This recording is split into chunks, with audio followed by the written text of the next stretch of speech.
So not to sound like an asshole,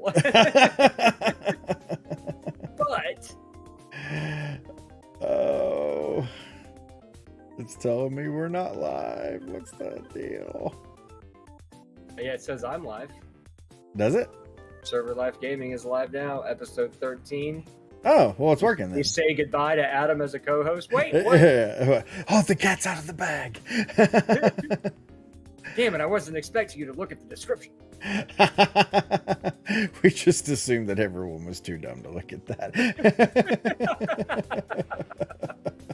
You mean people read those? Wait, hold on. We're live. They can hear this. We gotta start bad mouthing the followers. Oh my gosh. I'm looking right now to get on there. So sorry, that threw me off a little bit. It does show that we're live, yes. Oh, good Lord. Do your comments not show up on the dashboard anymore? It should be in a comment tab, yeah. Okay. Well, I guess I need to look for that. Holy hell, could you make this any harder, Facebook? I'm seeing the comments in the Restream chat, so I guess that's really all that matters. Good Lord, people. Facebook. This is Steve's first time on Facebook, everybody. Well, you know. I'm too good for Facebook. I'm too cool for Facebook. Damn. I'm too cool for Facebook. Lydia says about time.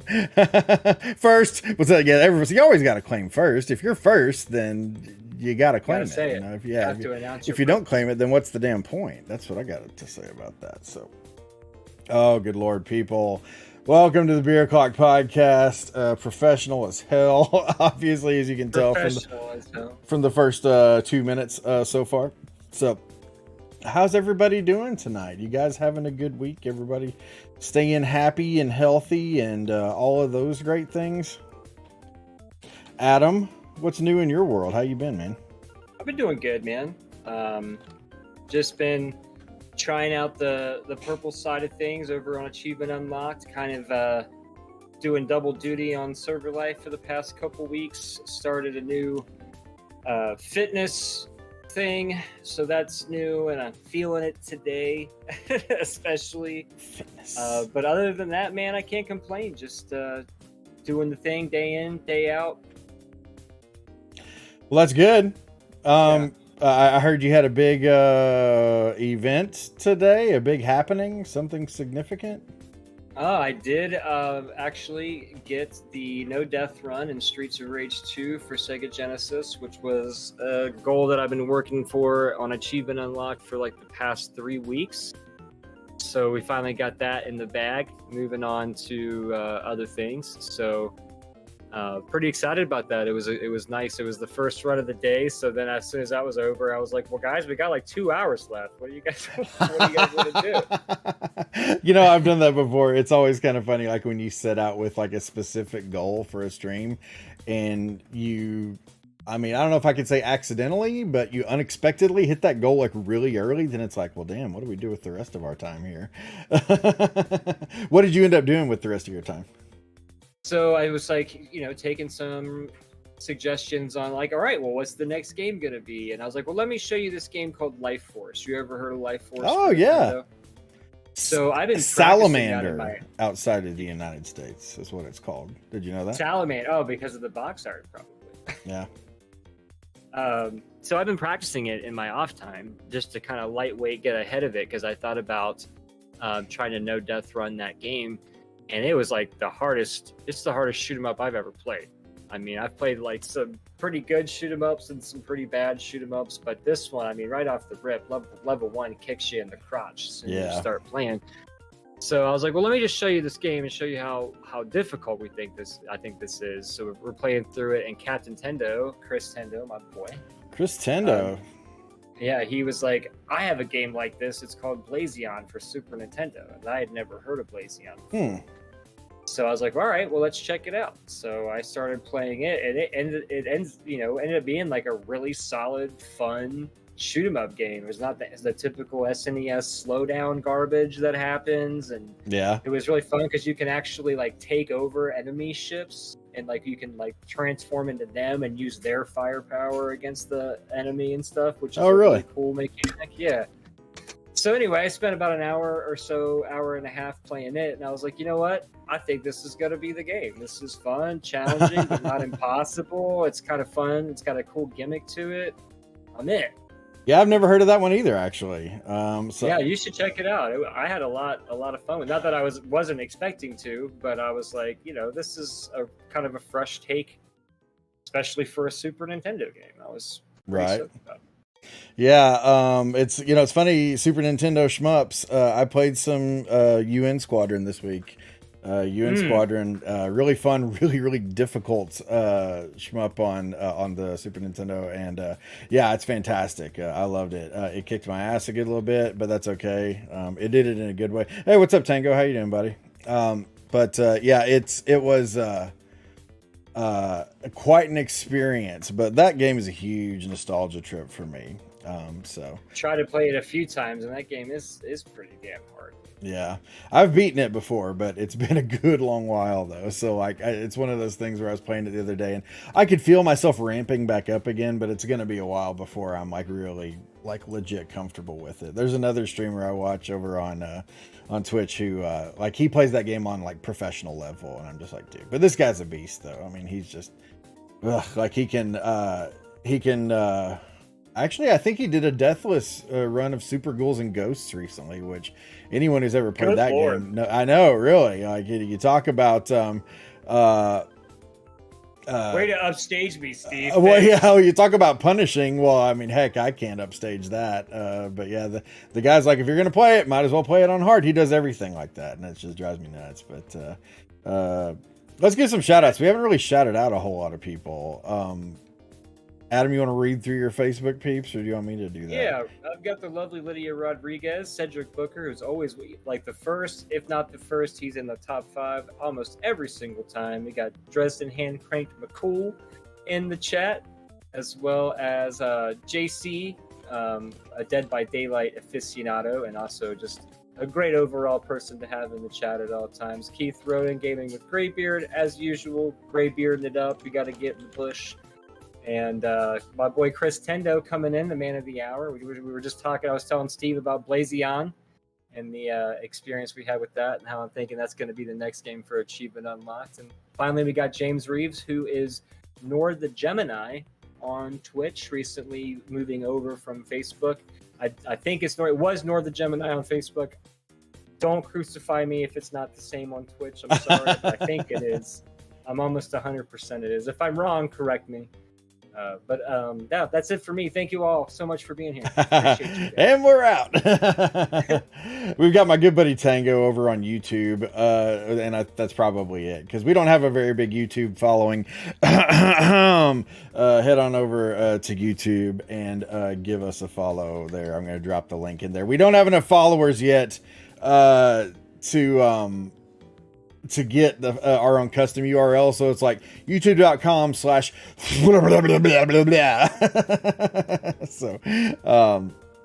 yeah, go check us out.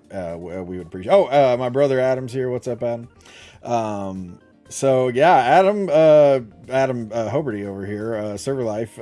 That's me. Been experiencing a good bit of success recently over in Twitchland with Achievement Unlocked. So much success that he reached affiliate status and immediately rang the bells, sounded the horn of Gondor, and told all of his good close friends that he reached that status, so his friends could rush over and support him and just show that solidarity and cheer our boy on. That's how it went, right, Adam? Can you just block me with the Mother's Brewery sign, please? Yeah. I think we're gonna have to actually at this moment. You. So, yeah, Adam. I was talking to him recently, and I'm like, dude, you're getting close to affiliate status. You got to let me know when you hit that, so I can run in there and follow you. And number one, or not run there and follow you, run in there and start supporting, because not only can I support my good friend Adam here, but I could get that founder's badge, the highly coveted founder's badge. You would think of someone who he shares a kind of monthly-ish, every couple of weeks podcast, would want to come in and support him. But no, Adam was like, Go fuck yourself, Steve. I'm not going to tell you anything. And so that's exactly what I said. That's pretty much how it played out. So, I'm not bitter. But anyways, if we are, coincidentally, we are looking for a new co-host for the Beer Clock podcast. If anyone wants to fill out an application, just reach out to me, and yeah. So. Well, you heard it here first, guys. I'm only taking down the mother's sign so they can see your shame. I'm sorry. I'll start collecting them in this glass, and then I can put it in a jar and send it to you. Dude, you'd better. Ugh. I'm sorry. I'm more than a little hurt. They'll taste sweet, I promise. I don't know. We'll put the sign back up.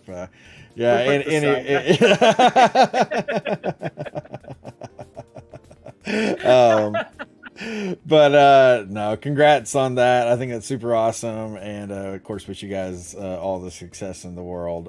Bitterly wish you all the success in the world, and then eventually it'll just turn into actual well wishes. But for the moment, I'm like, whatever.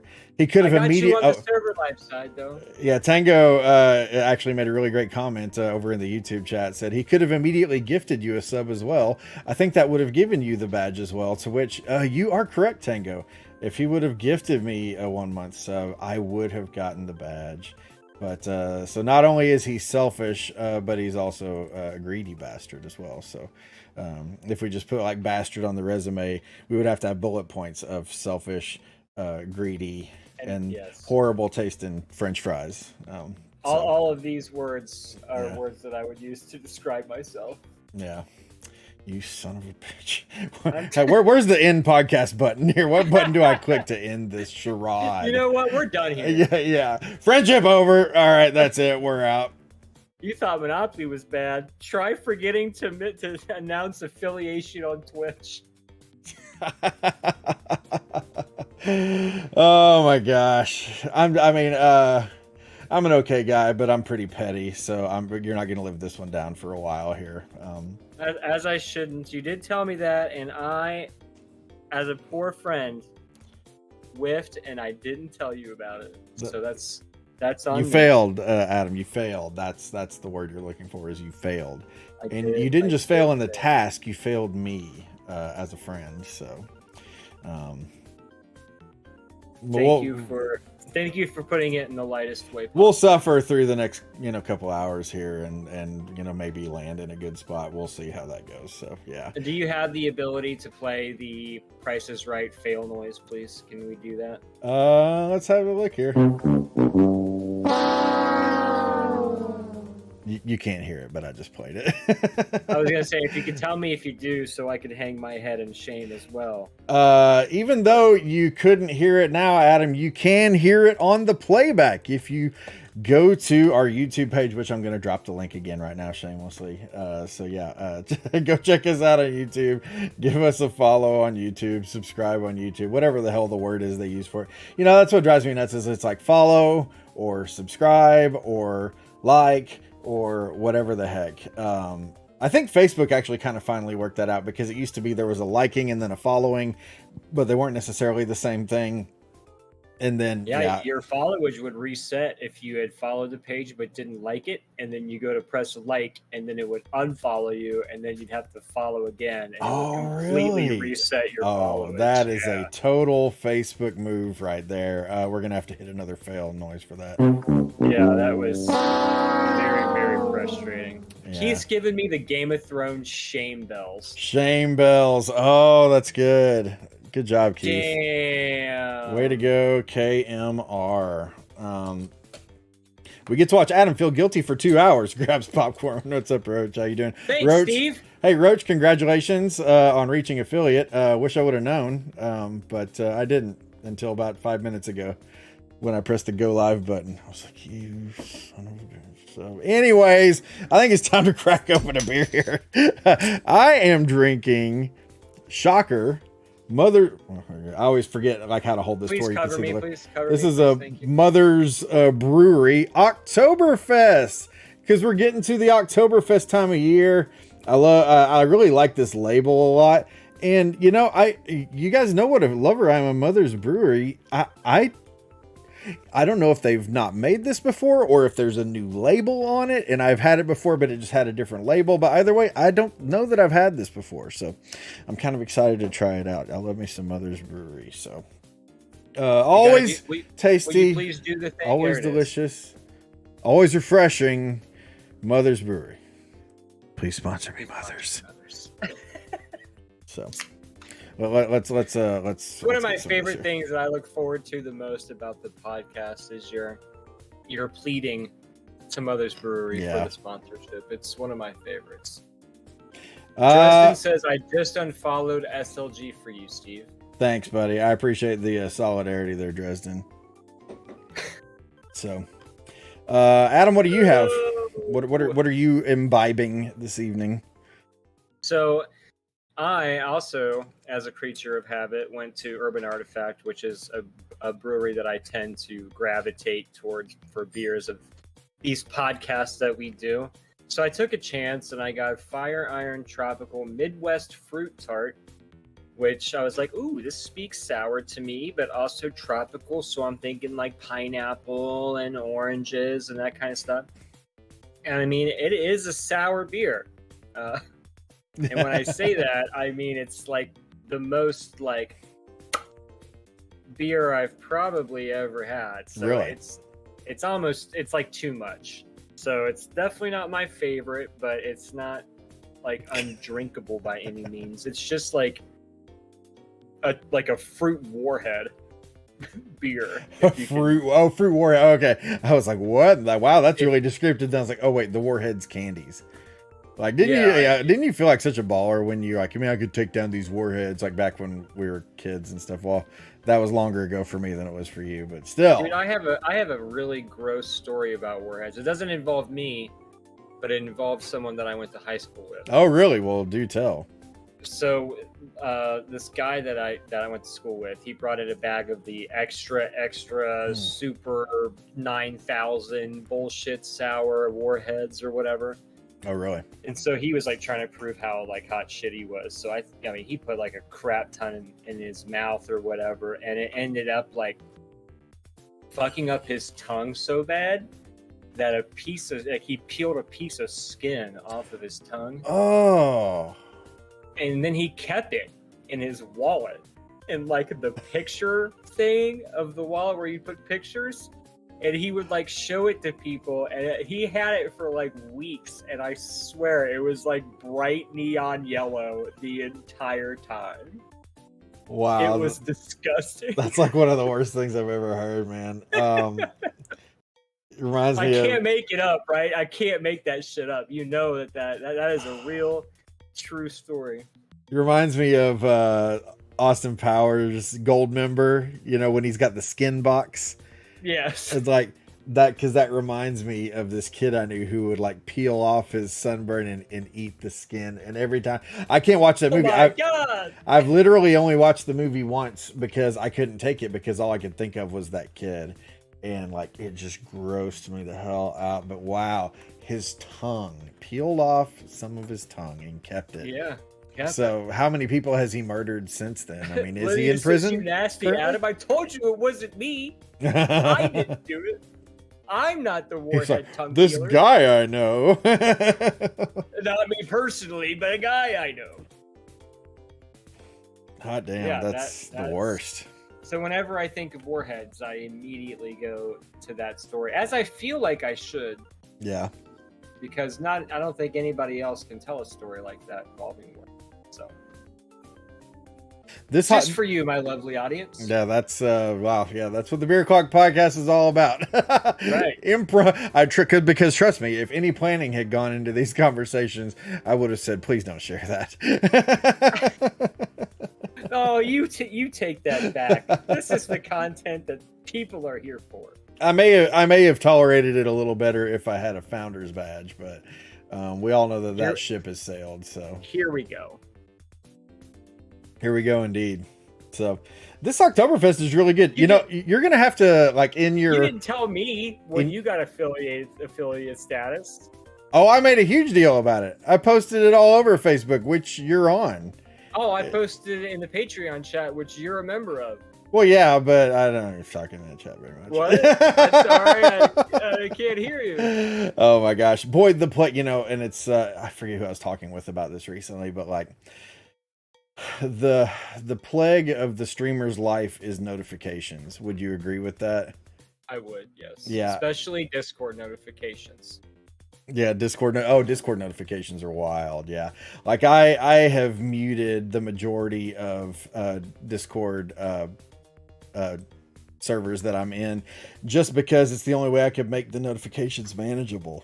I mean, it doesn't mean I don't talk in them, but like I've really had to be careful, because like there's one especially that I'm in that's a really awesome server. Like it's fantastic and tons of great streamers, and they organize a lot of really, really cool stuff that I want to be a part of and all that.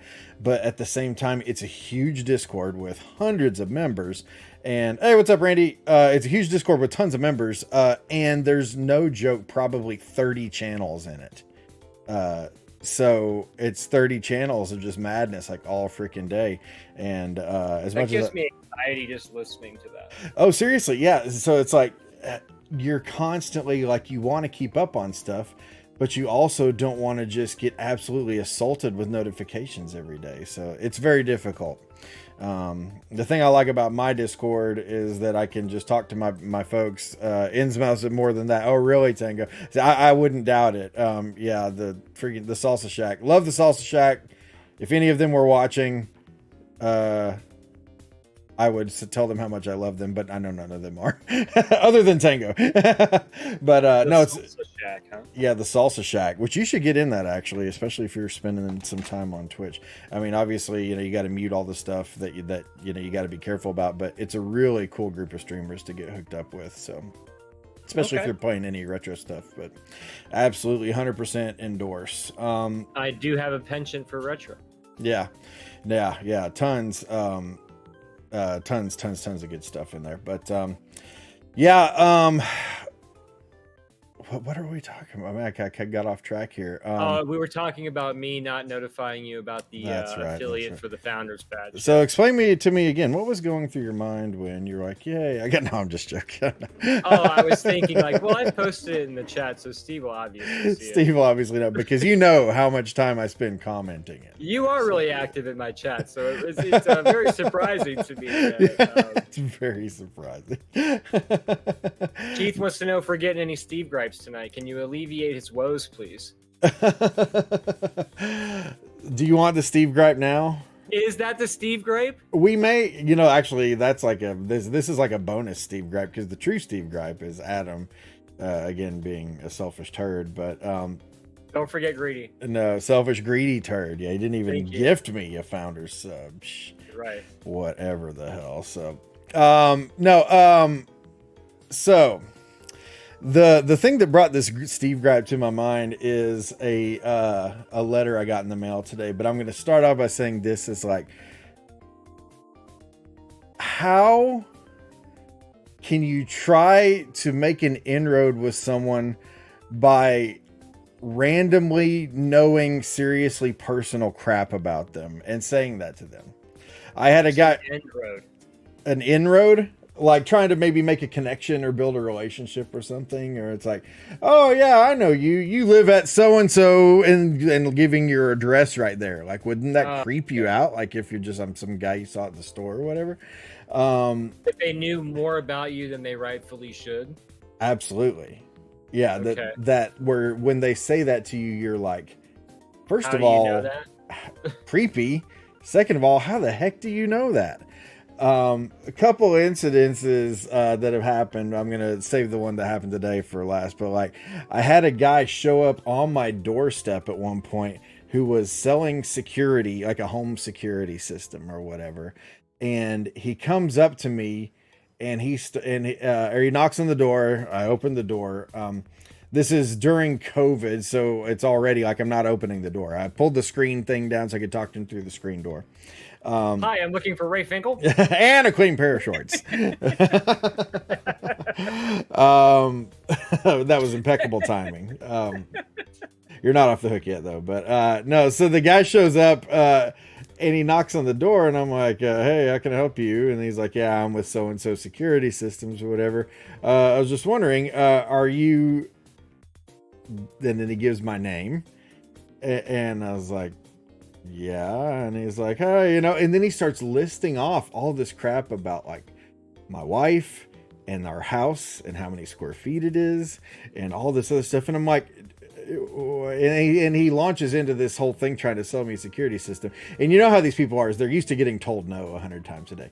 And granted, sure, the dude's probably just doing what his job told him to do. So I can't fault him. A quick Google, try to figure out, hit him with some personal notes, make you seem more personable. Yeah, I get it. And it's like, how in the world am I going to feel good about this conversation when you already know my name, my wife's name, how many children I have, how long I've owned this house, all these other personal things. That is super weird. So he goes into his sales pitch, and I eventually just kind of stopped him. I'm like, oh, hold up, dude, hold up. And I was like, I know you're just doing your job, and I appreciate you coming out today, but I'm not going to buy anything from you. And I was like, second of all, the thing that I want you to understand is like, I don't know if someone told you to do this or not, but walking up to someone's house and listing off all kinds of personal details about them when trying to get them to buy something is just creepy as hell.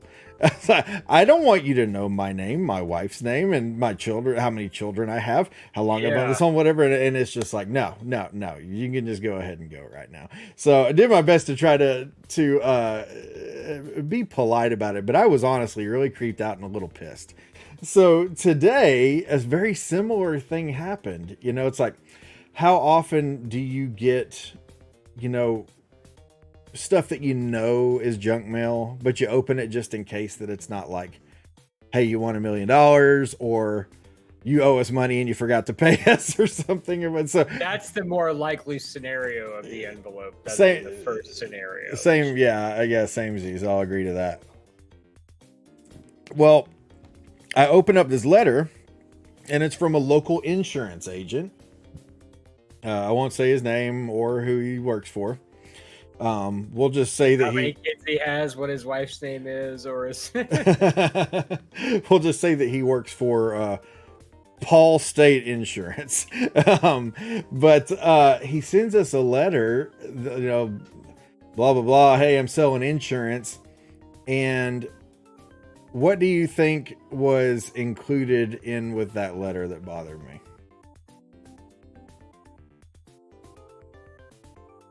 I have no idea. A picture of my front yard. Like, it's a picture of my house. I opened the letter, and inside is a picture of my house. This is getting too creepy. I know! That's like super weird. And so I'm looking at this, and I can barely even read the rest of the letter, and I'm like, why would you send me a picture of my house? When you're trying to sell me, just give me all of the insurance rundown. Don't send me. It's like, I would like to insure your home. This home right here in this picture, where I may or may not have a picture of you sleeping, where you sleep and shower and poop, like other various vulnerable moments that happened in your day-to-day life. And thankfully, Lydia, I do have a very big dog, actually. So. So I get this letter, and I'm like, holy crap. And then the idea crosses my head. I'm like, you know what I need to do is I need to go over to his insurance agency, because he has his address right there on the letter. I go over there, stand next to his car, and take a picture, and then mail it to him just with his letter that he sent to me in a note that just says, no, thank you. And then I was talking to a buddy. I was talking to a buddy of mine, and he's like, no, what you need to do is you need to find out where he lives and go take a picture in front of his house. I'm like, that might be a little bit far. I'm not above it. A picture of him and his family, Photoshop you into it, yes, over top of him. Yeah. With just a reply that says, I'm moving in. This could very easily happen. Don't cross me. I'm a big idea guy over here. But yeah, like people like, you know, it's so funny because there is actually a girl that I'm friends with, who we used to work together. I'm walking through the cafeteria one day and she's like, "Hey, you're so-and-so," and gives my first and last name. And I've never talked to her or even seen her before. Man, everybody knows you. And I'm like, yeah. And then she goes on to explain that we have a mutual friend and she has seen me because he and I would talk on Facebook back in the day and stuff like that. And that she knew me through him and blah, blah, blah. And then it wasn't really all that creepy. And she's actually a super cool person and we've become good friends since then. But in that first moment, I was like, can I help you? So the advice that coming from this Steve rant here is like, just don't do that shit. No one is going to be impressed by that. By you just like, hey, you're that guy that likes Urban Artifact beer, aren't you? Or like, hey, how's Ashley and your dog? And blah, blah, blah. Those things are not good ways to start a conversation or a How was that Chipotle you ate earlier today? Yeah, were you satisfied with your purchase? Oh my gosh, yeah. Yeah, I mean, I guess there's a difference between doing due diligence to seem well-informed and just being like a potential serial killer. Right. You know? Yeah, because there's definitely nothing creepy going on here in 2021. Send me a picture of my own home. Yeah, it's like, I know that this is exactly what it would cost because I know your daily habits. I know what you do for a living. I know where you live. I know when you get up in the morning and I know when you leave to take your children to school. Good luck. Man, for an insurance agent, you are nailing it. Yeah. Yeah. How do you have all this extra time? He's like, I'm very thorough with my clients. Yeah, I can see that. Here you go. It's too much. Hands you a roll of Charmin Ultra. I know you like it. This is what you. This is your brand, right? Maybe. Maybe. Oh my gosh. Wow. So yeah, I'm sorry that happened to you. That's super weird. That was weird. It absolutely, and this isn't even an exaggeration, but it literally creeped me out.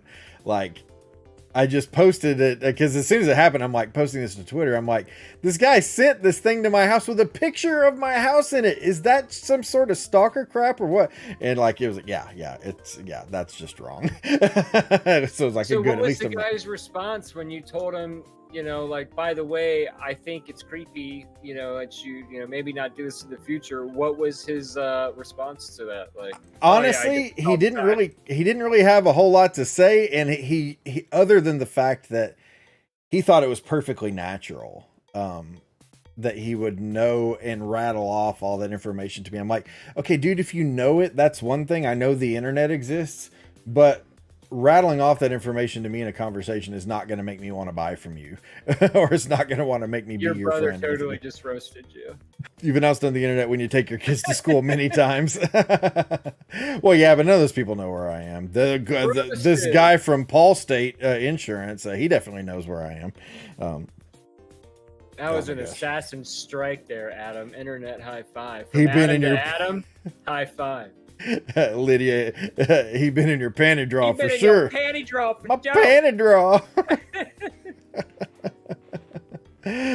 Like, who develops pictures? That's creepy already, says Chris. Yeah, that was hands down the weirdest thing that's happened to me in a good long while. Good long while. So what's up, Jason? Oh man. Yeah, so everybody make sure that you do your due diligence and find out all the information about Steve that you can and bombard him with creepy facts. Yeah, show up in my Twitch stream and start like telling me personal things about myself. I definitely won't ban you. Or forward your information. I definitely won't ban you. Forward your information to the authorities.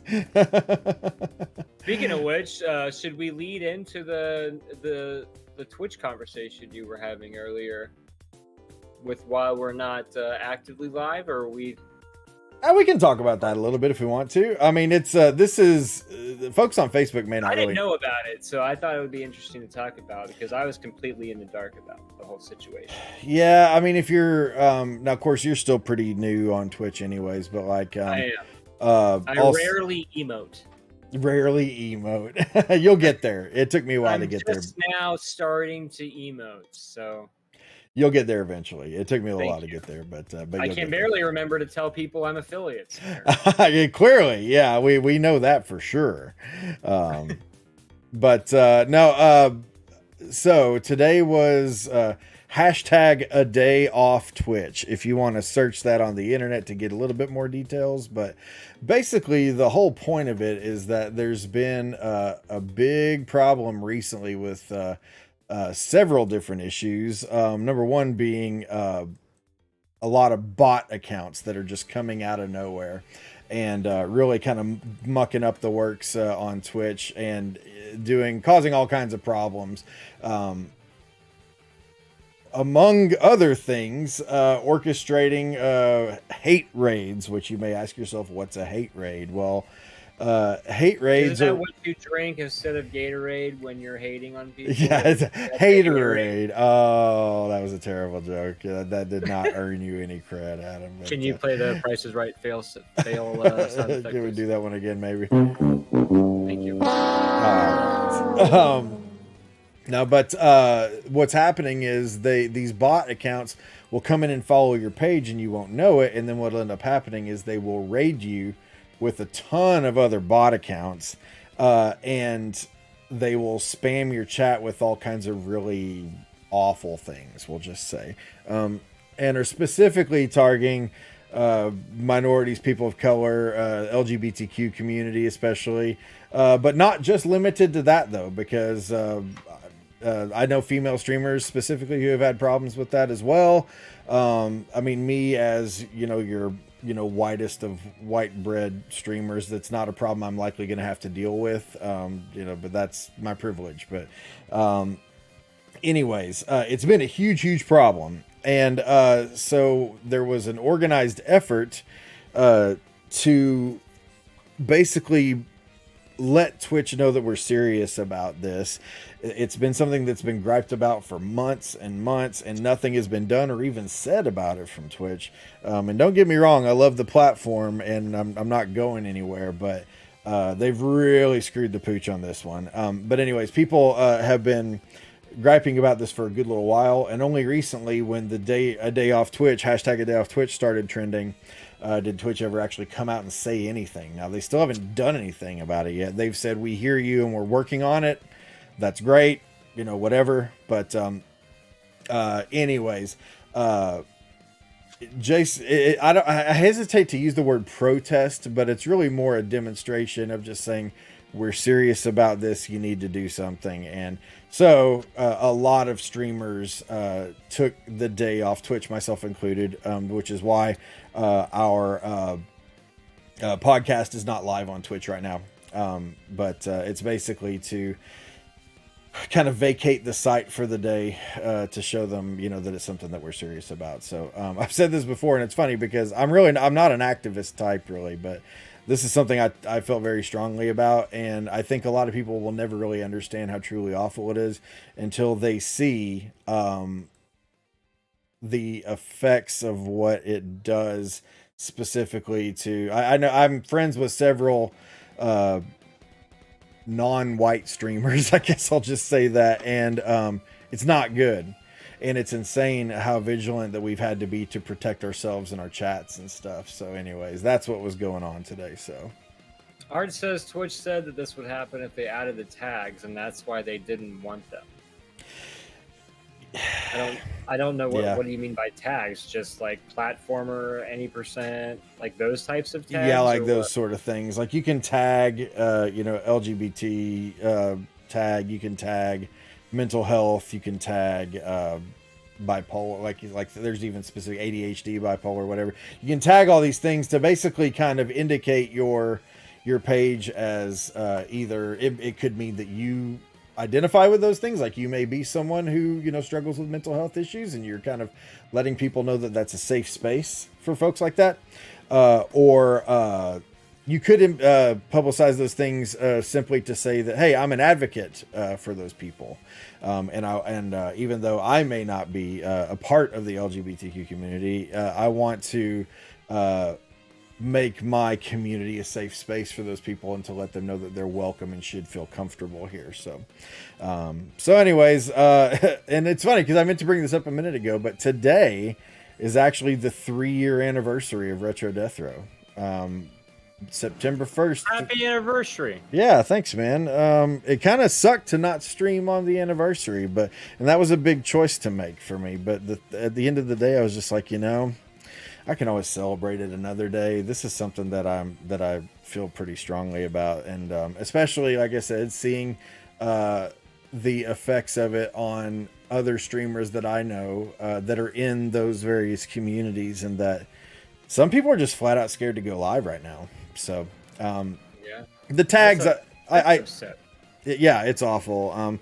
And I get the whole tag conversation and stuff like that, but at the same time, Streamlabs rolled out today a safety measure. Safe mode, is that or whatever? Yeah, safe mode. I saw that. Yep. So the fact that a third-party app has already developed something when Twitch hasn't, I think, kind of speaks volumes. So again, I love Twitch and I love streaming on Twitch, and I'm happier in streaming right now than I ever have been. But that being said, I feel like it's a serious issue, and that's why I wanted to get behind it.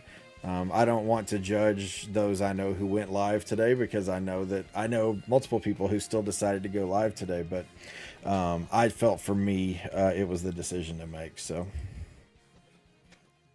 I didn't know about it.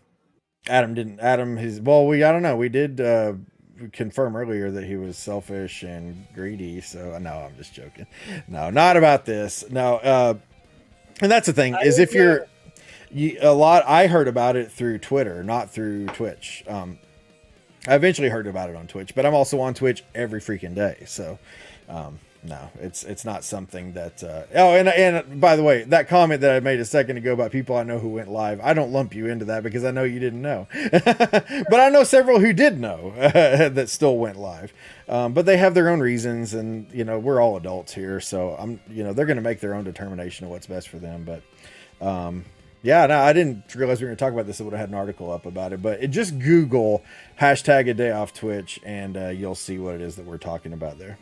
It's just surprising that it takes something of that drastic of a measure to make something like that acknowledgeable. I mean, one thing that I've been frustrated just with streaming in general, I don't really have any experience with Twitch, obviously, because I'm new, but even like on a Facebook side, like if you really have a gripe or an issue or something that's happening to you, like in your stream, and you're trying to prevent it, like not even this particular incident, it could even boil down to just you having technical problems.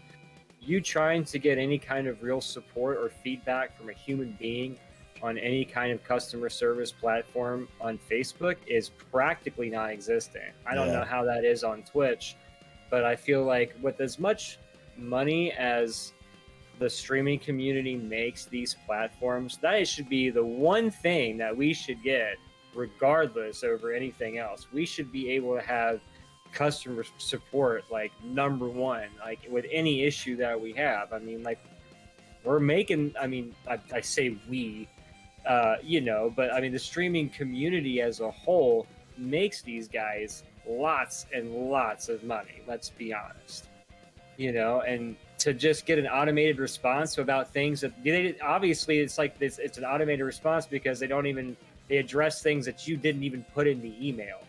It's just like an auto response to hot words that you had said, or whatever. Yeah. I've experienced it. I know a couple other streamers that have. It's frustrating because it's like you didn't even address my issue. Yeah. And that's if you even get a response back in the first place. Right. No, exactly. Yeah. So it's just unfortunate that it takes this kind of shit to even get these companies to acknowledge issues that the platform has, because it's almost like, well, as long as the gears are still turning, like why mess with the formula? At least that's how it appears to me. Yeah. And I feel like that sucks.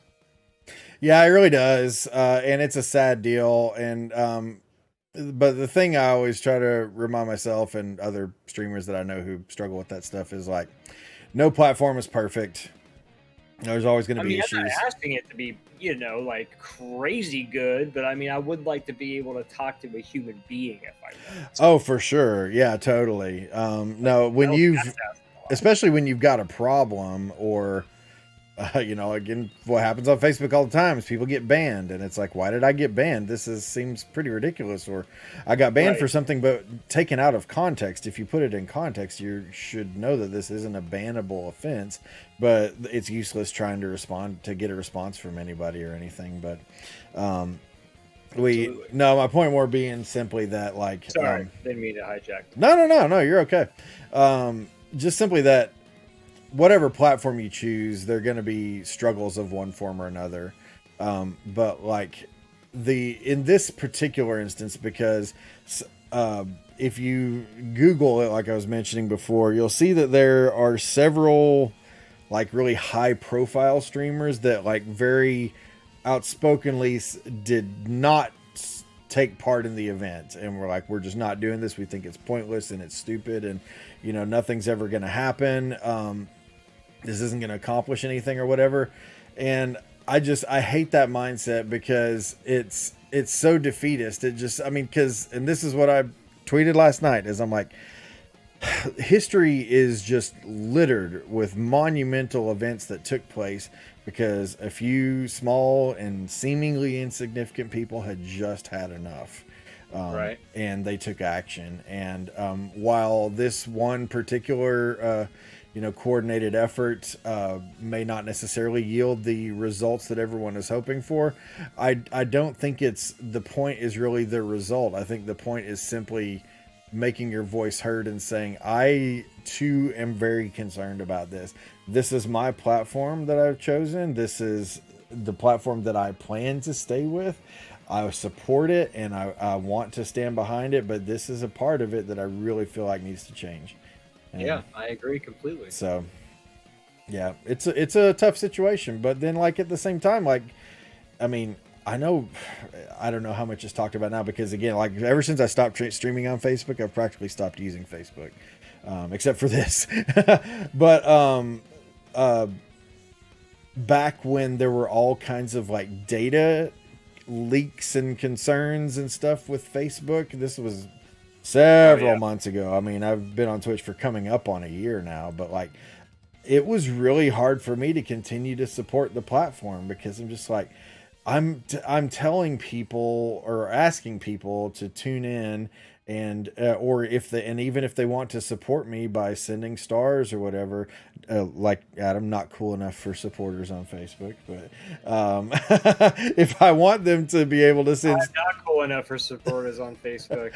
nor was I. I also got that big rejection, but to put their credit card and personal payment information into the site and all that, and it's just like, if Facebook is not going to respect the data of its users, how can I feel good about consciously engaging my followers on a platform that shows that level of disrespect? Yeah.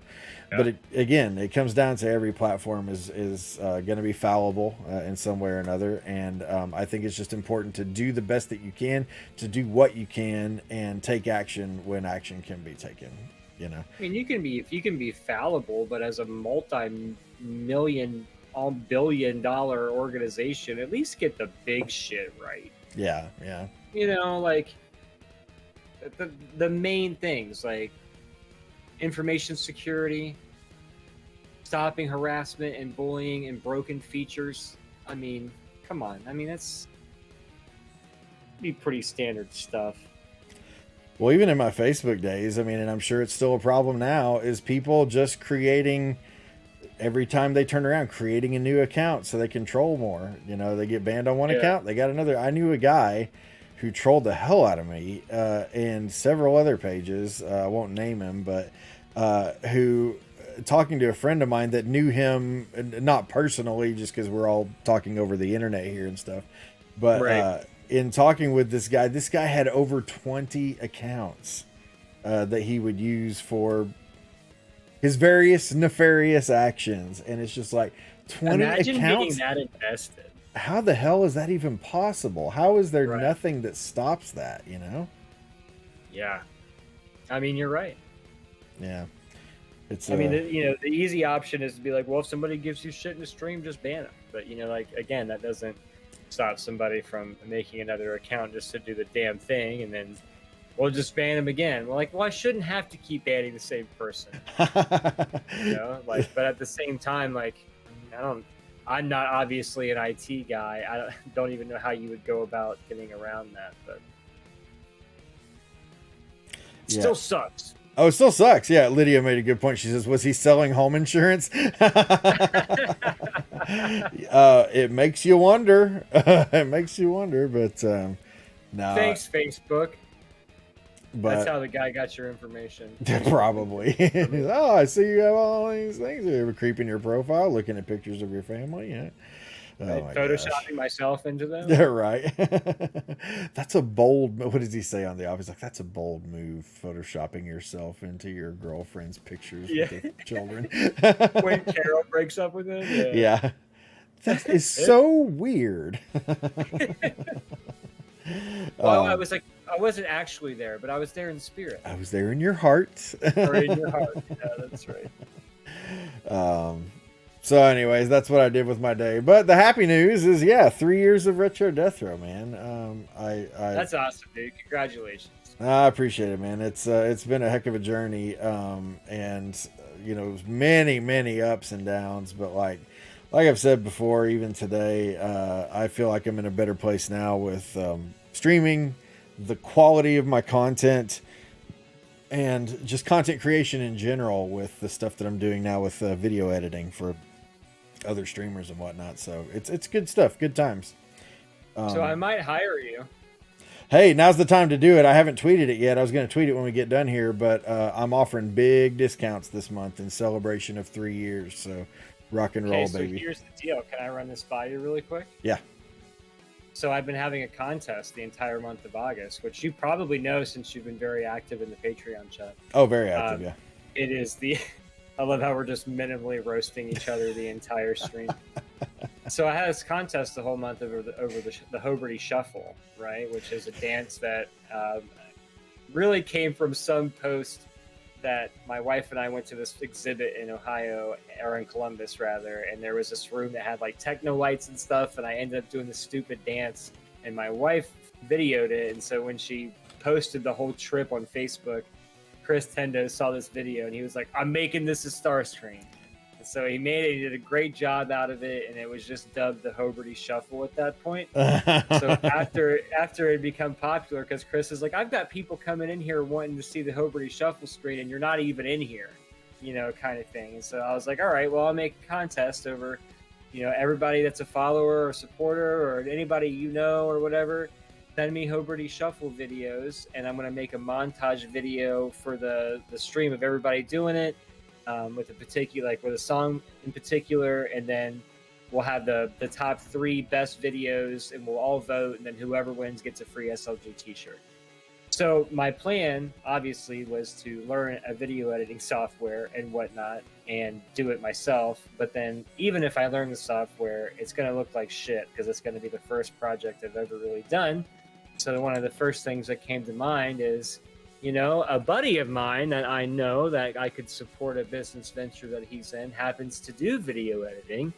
So maybe I could talk to Steve and I could send him all of the Hoberty Shuffle videos, and win-win. For me, I don't have to do anything. That's always a positive. and still get a professional quality video. And, all the shuffler community in the world get to see the wonderful editing job that you do. Oh, yeah, dude, for sure. So hit me up, hired. yo. You're hired. Anybody else that wants a video editing project, this is the guy to go to. Yep. Not me. Don't ask me. Yeah, just hit me up, retrodeathrow.com, and you can choose an editing package and book it right through the website, pay and everything. We are professional as hell. Yeah. Sorry, guys. This is hey, what's up, Antoine Gemini Tucker? The shameless plug portion of the stream. It's all right, but we're not. Yeah, we're plugging each other here. So, mother plugger, plugger, please. What's up, Antoine? How you doing? Well, Douglas Lee Horn just asked. I actually just finished. This was really good. This is the Mother's Brewery Oktoberfest. Really nice beer. I like this description on the side here. Oh, here, put the sign up so I can go grab a beer out of my fridge. Okay, well, we'll put the sign up here so it covers you out there. Boom, gotcha. Crafted for those who like Oktoberfest, not too sweet. Mother's traditional Märzen is brewed with Munich malts and German spalt hops. I've never heard of spalt hops before. Pleasant notes of biscuit give way to a clean finish as you drain your stein or boot. Whether you pull up lederhosen, don this thing I can't read, or wear whatever, we have the beer to toast the coming of fall. It is very nice, actually. It says it pairs nicely with brats, pretzels, and almond biscotti. It is a local brewery, yes. You can purchase it outside of the area, but yeah, Mother's Brewery, it's the logo that's covering up Adam right now. But yeah, Mother's Brewery Oktoberfest. I'll show you my second one because I'm going to go ahead and crack it open now. I don't want it to get hot. This is actually this is another local brewery called Great Escape Beer Works. And this one's just called Lake Beer. They have kind of cool labels. I like their labels. Their labels always catch my eye in one way or another. But it's an American lime lager. It says fresh, easy citrus. 5% ABV, so nothing too crazy. But I've never had it before, so I'm excited to try it out. I like trying out new beers from local breweries, and this place is right here in town. So.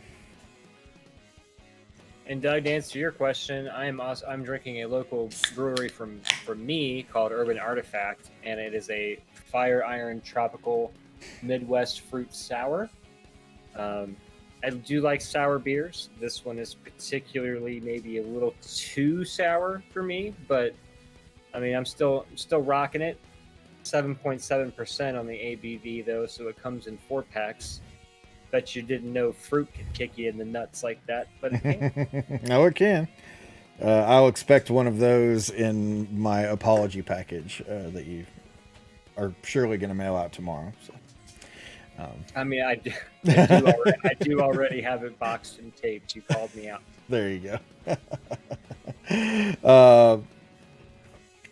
Oh, Lydia messaged the picture of the guy who added himself. That is some creepy stuff. Added himself to a picture. Wow. Oh, people are so fun. Let's. You want to look at some news updates, Adam? Yeah, I was going to ask you, what was that thing that we were talking about that led me on the whole Transformers rant? It was the live action, the Cowboy Bebop thing. Yeah, or we can look at that first. Here, let me bring that one up here.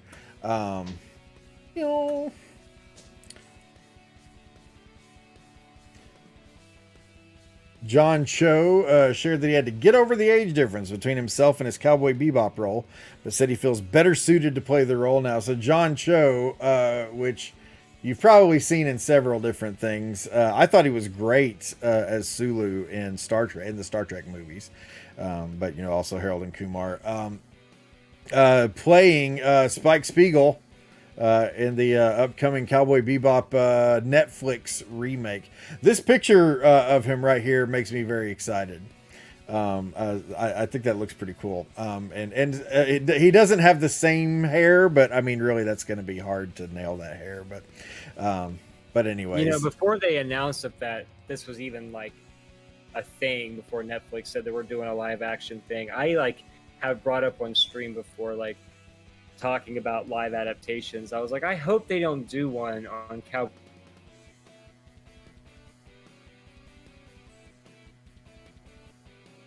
Oh, Adam's frozen. And his window's messed up. I had to fix his window earlier. I forgot to fix his window on this page. We'll keep talking here for a second because he'll probably be back in a minute here like, oh, did I freeze up again? So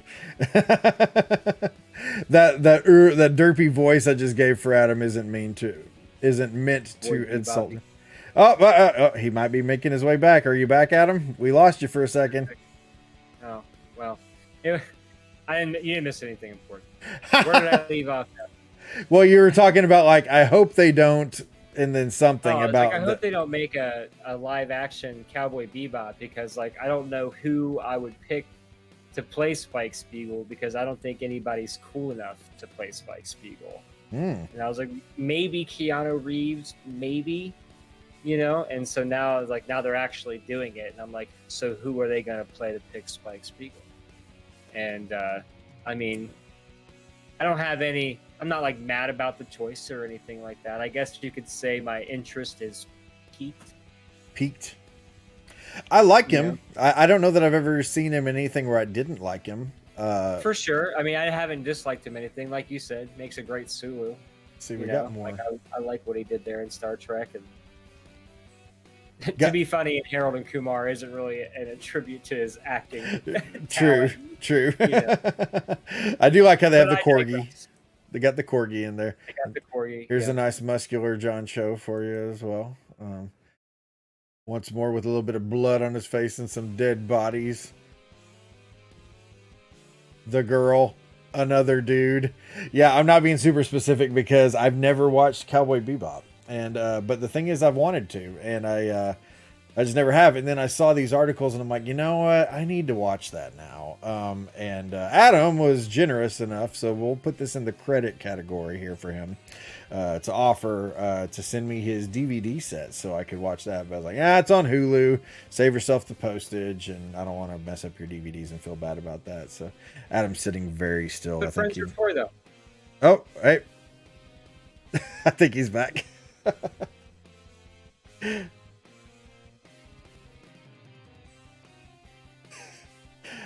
I don't know what's going on. Oh, there he is. Am I still here? Does anyone know? You're a little jumpy, but you're coming back though.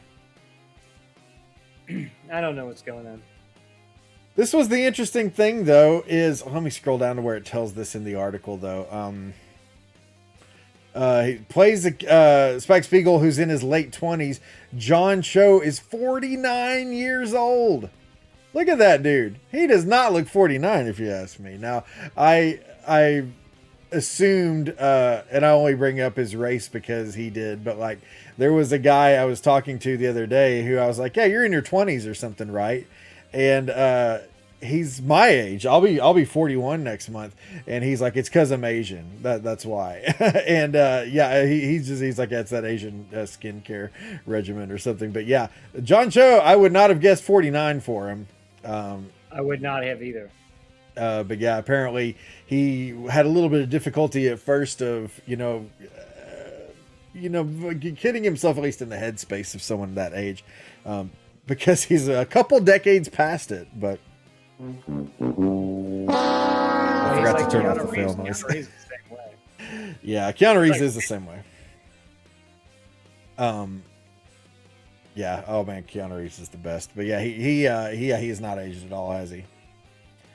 No, not at all.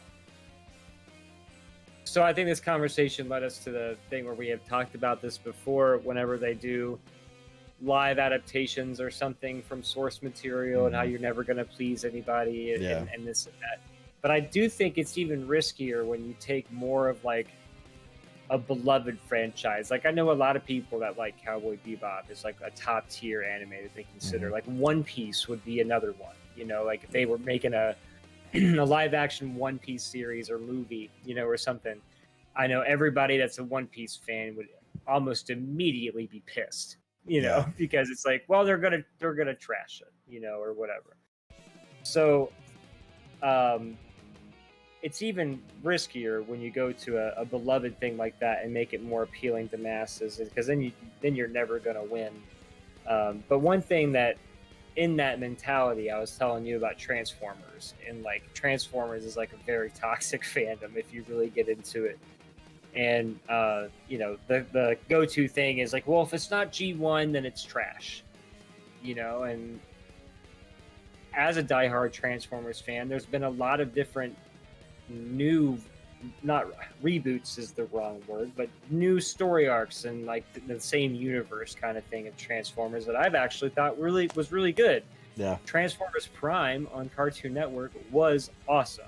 Like but everybody's like, oh, look at, it's all tuned out, you know, or whatever. And then you go back and I was like, have you ever really sat down and watched G1 in about 15 years? Like, the dialogue is horrible. The the animation errors are everywhere. Like, yeah, it's good. I've got the seasons on DVD. I love Transformers G1. Don't get me twisted. But if it's a different storytelling, you know, I feel like that's a little different. If they were going to try to do like a remake of Generation 1, it probably wouldn't be as good because that's just the nature of remakes. But at least have appreciation for new storytelling.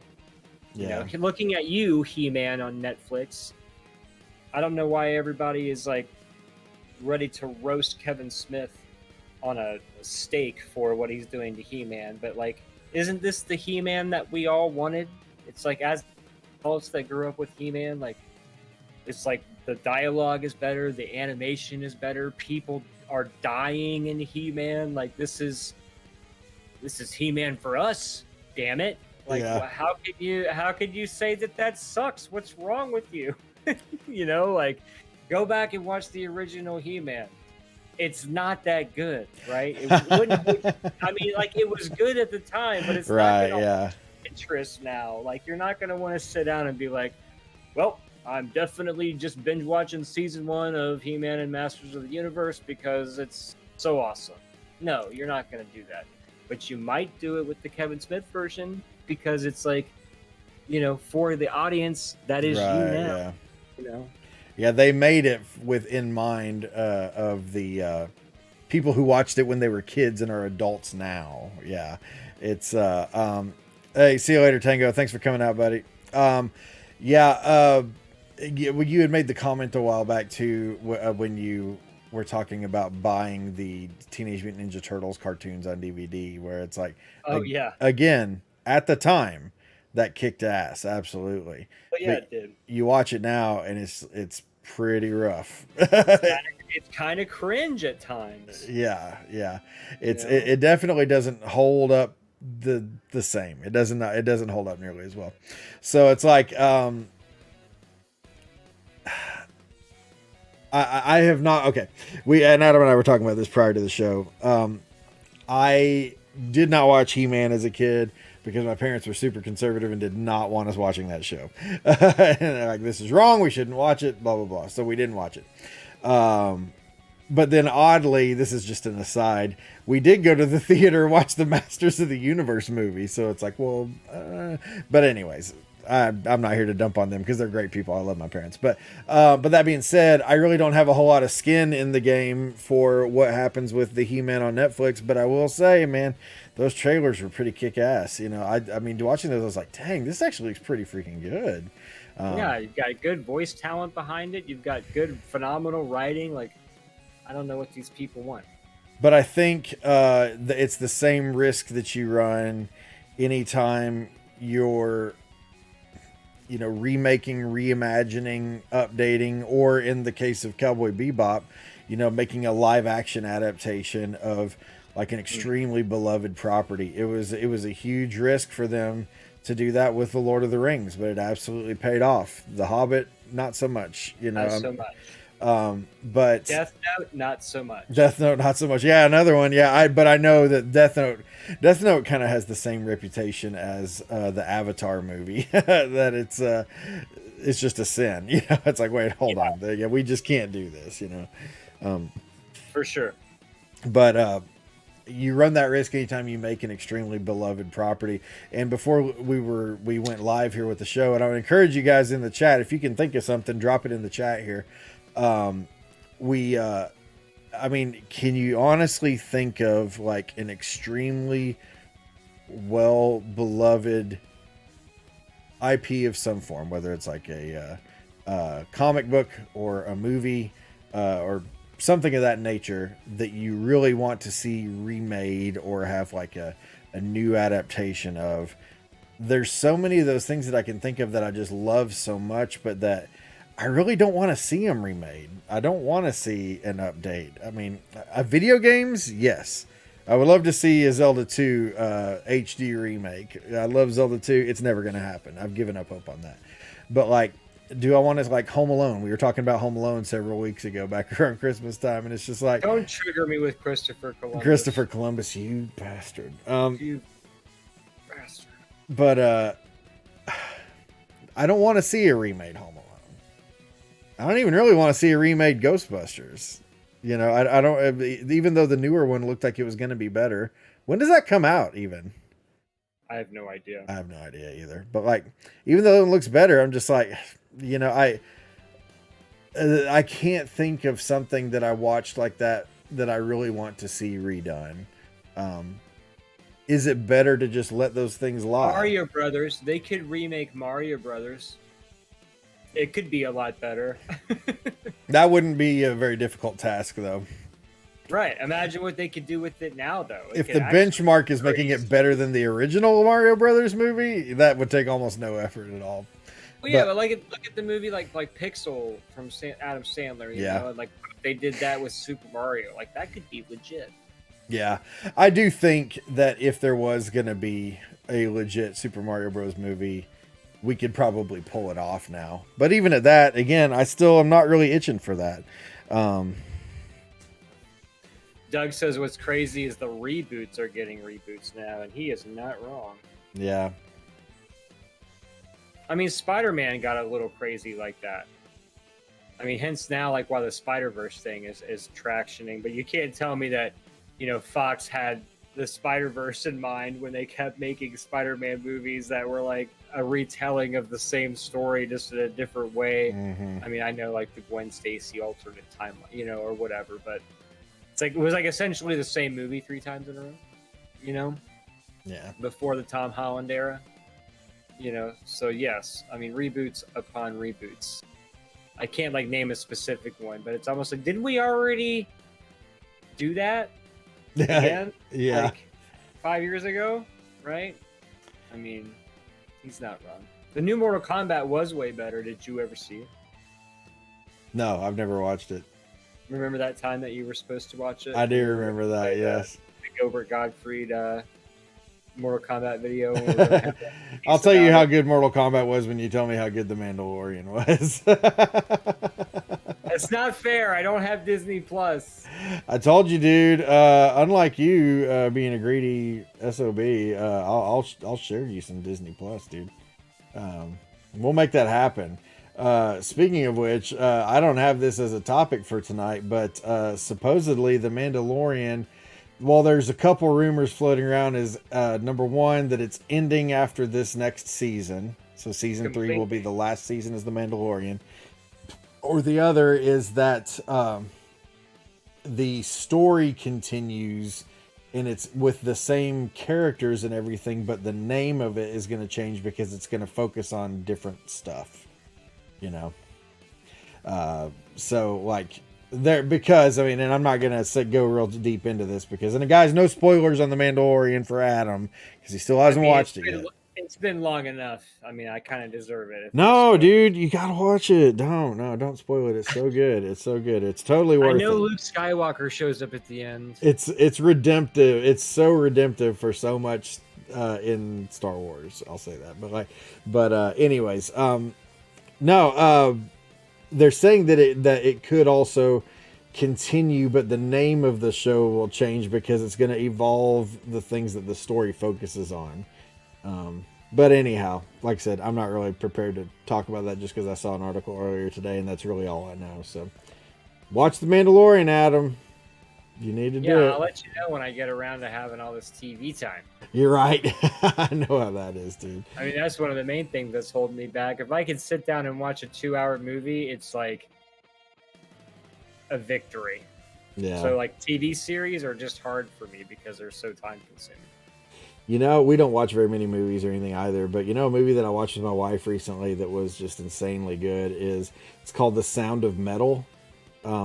It's an Amazon Prime movie, so it's like an Amazon original, but it's about this guy who's a drummer in a heavy metal band, but he loses his hearing essentially, and kind of everything that happens and changes in his life in going through the process of losing his hearing, and then it's a true story.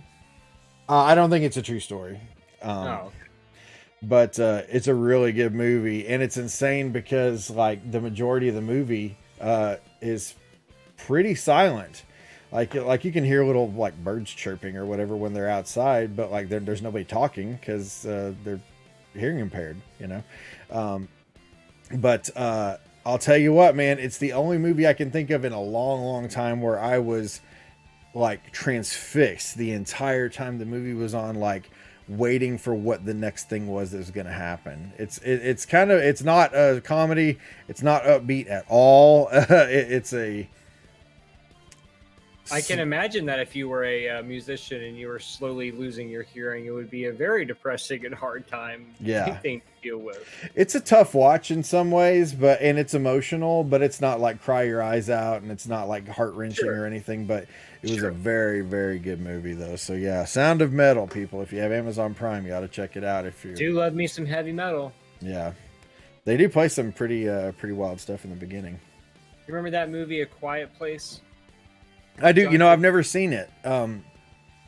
Carrie, I know it's kind of like horror-ish, and Carrie cannot deal with stuff like that, so I have to watch that on my own. But I want to see it. And I thought it was really good. I mean, and obviously a large part of that movie is told in silence because you know the aliens hear you, you know, or whatever. Yeah. So it's like, you know, if you're trying to sell that from a theater medium, with like where sound is such the big selling point, and you're like, well, no, most of the movie is going to be completely silent. To be able to do that and still make like an entertaining and like suspenseful, keep you on the edge of your seat movie, I thought it was really, really good. I thought it was brilliant directing and acting from everybody, and you know, but then of course you go online and you read, this was a bullshit movie. I mean, you know, like, nobody's ever really happy with anything, I guess.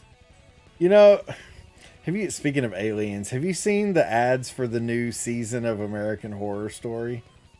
I have not. They've been all over Twitter recently, and I guess and of course I know all that stuff's based off of cookies or whatever, but I don't know what the hell Twitter thinks that I have any interest in American Horror Story, because I don't. But the trailers for the new season have this alien.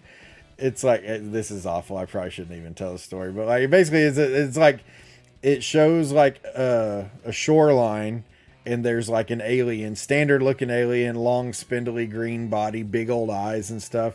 And it's like it's, you know, come out of a shipwreck or something, because it's pulling itself up out of the water, up onto the sand. And it's supposed to try to make it look creepy. But every time I see it, I just laugh, because I'm like, that looks so stupid. Like, how is that supposed to be scary? The typical long-armed green alien. Yeah. It does not look scary at all. I'm sure they'll probably find a way to make it scary or whatever. But that's probably what the ex-host of Jeopardy looks like outside of his human skin that he wears. Oh, perfect segue.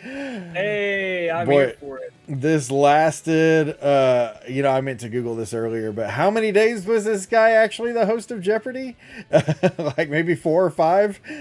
Will you please do his voice that you did last podcast? Oh man, I should have listened to that. I can't remember what his voice was, but yeah, Mike Richards, aka Standard White Guy, out as Jeopardy host amid cascade of scandals. Boy, a cascade of scandals. And it's hilarious because I know we joked about this before, but like, oh shoot, why am I? Okay, here we go. How many people does this guy have buried in his backyard? Look at that picture. It's like, even just looking at this picture, it's just like, that guy, just something looks off. But anyway, kind of looks like an asshole, doesn't he? But yeah, as we were talking from Step Brothers, where it's like, no, I mean, I know I don't really know you, but it's just your face. Like, it just makes me want to just put one of these right through your suck hole. Oh wow. Yeah, it's been so long since I've seen that, but yeah, look at this guy. Anyways, oh, here we go. It's in the article. Just 9 days after was tapped to succeed the legendary Alex Trebek as the face of the beloved quiz show. So it didn't even make it a whole 10 days, not even a full week and a half. Yikes. Guy basically, and what's funny is as it went on, after people were really kind of enraged, all the people, they're all buried in his yard, he says. Yeah, it's they're all buried in his yard. Well, there was always another high five between the atoms.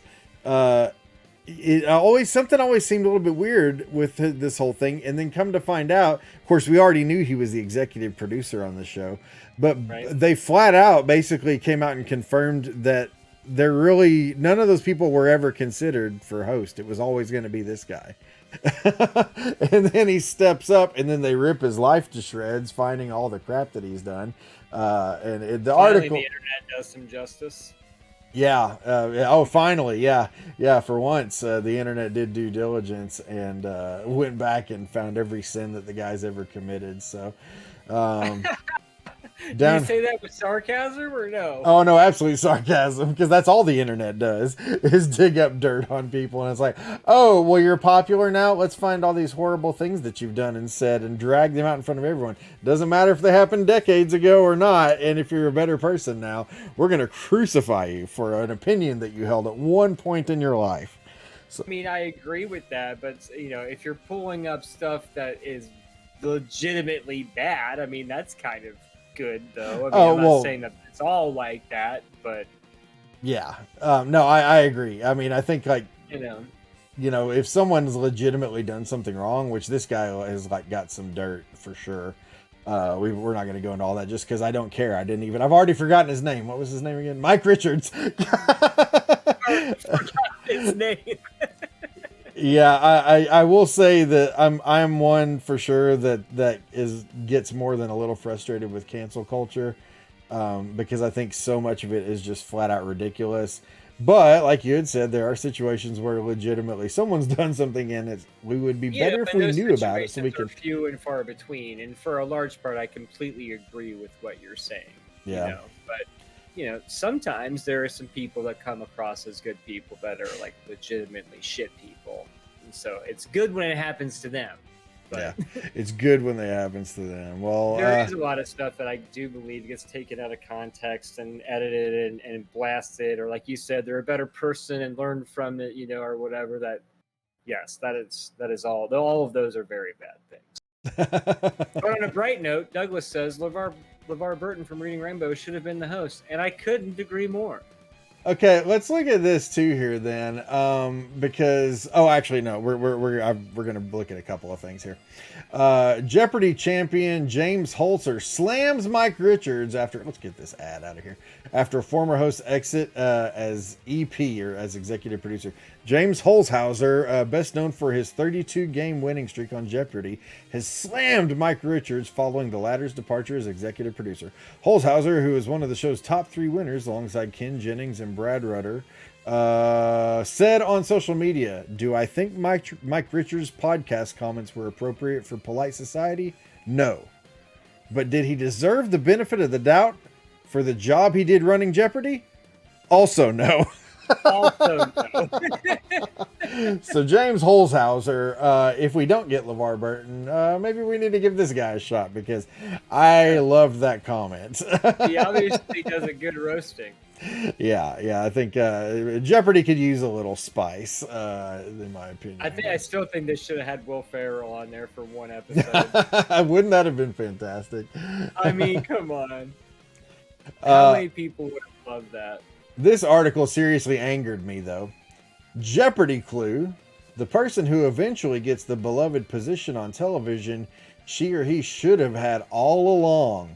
And I saw this article, and the article had the picture of LeVar Burton on it, and I'm like, oh, they did it. They named LeVar Burton. Because if you got a picture of LeVar Burton and you have this headline here, Jeopardy clue: the person who eventually gets the beloved position on television, she or he should have had all along. It's like LeVar Burton's the new host, but no, all it is an opinion piece basically saying that LeVar should have gotten it, and hopefully he will get it now. Clickbait. It's all clickbait. Clickbait. I hate that stuff. It got my hopes up, and then it dashed them in a moment. But that's for real. Yeah, I think seeing Will Ferrell take the helm at least once would have been pretty fantastic. But here's holding out hope. This one's for you, LeVar Burton. Best wishes, buddy. We hope you get it. We're pulling for you.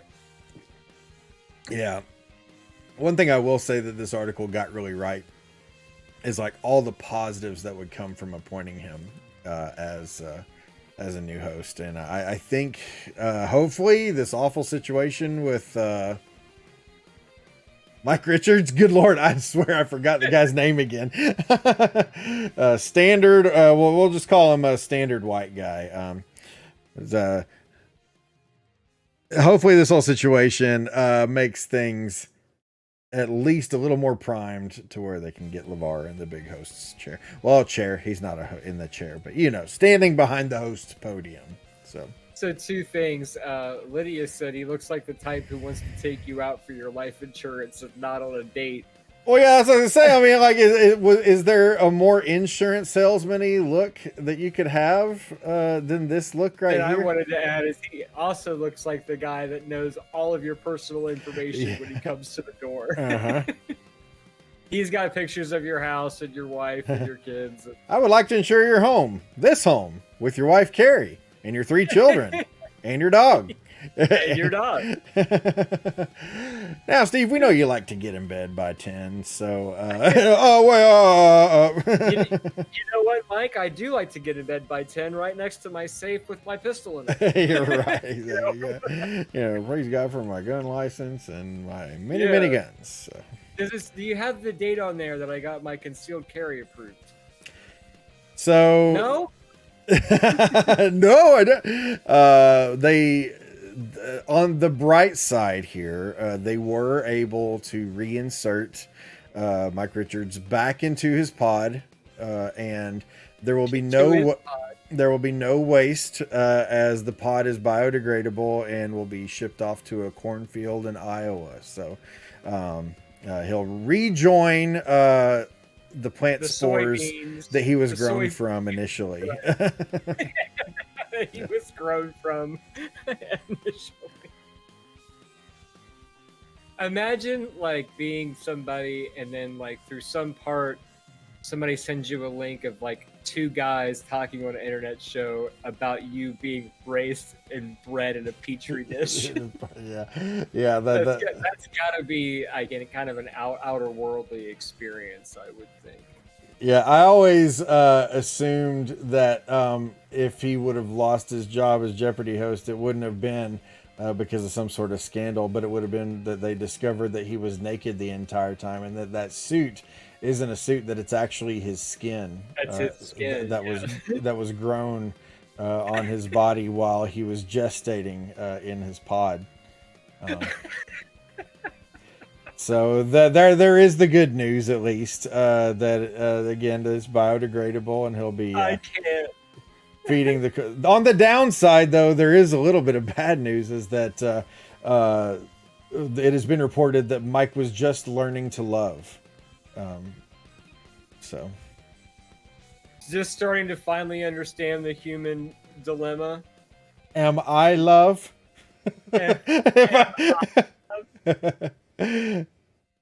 Don't send me back to my pod. Please don't. I'm afraid I can't do that, Dave. I don't want to live in Iowa. We're not going to live there, Mike. We're putting you back in the pod and we're putting you underground. Good news. You don't have to live there. I don't like corn. I still don't know if this was the same voice that you used for the last show, but it's working. Please, I promise I'll be good. Let me stay. Mike be good.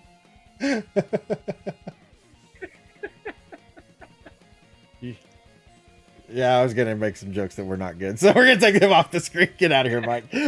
We're done talking about you. So, oh my gosh. I am glad that he was able to facilitate this moment of humor for me. Thank you, Mike Richards. Thank you, Mike. That pod. We appreciate your service. Don't make me go. Am I love? What is love? Baby, don't hurt me.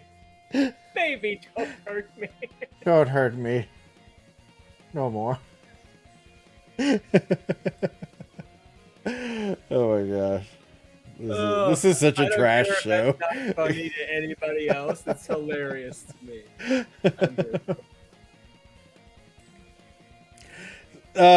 Interesting streamer news. Tim the Tatman, one of Twitch's biggest streamers, moves to YouTube gaming, making the switch just days after another big name, Dr. Lupo. Now, I don't know if you're aware of this. Dr. Lupo, not an actual doctor. No way.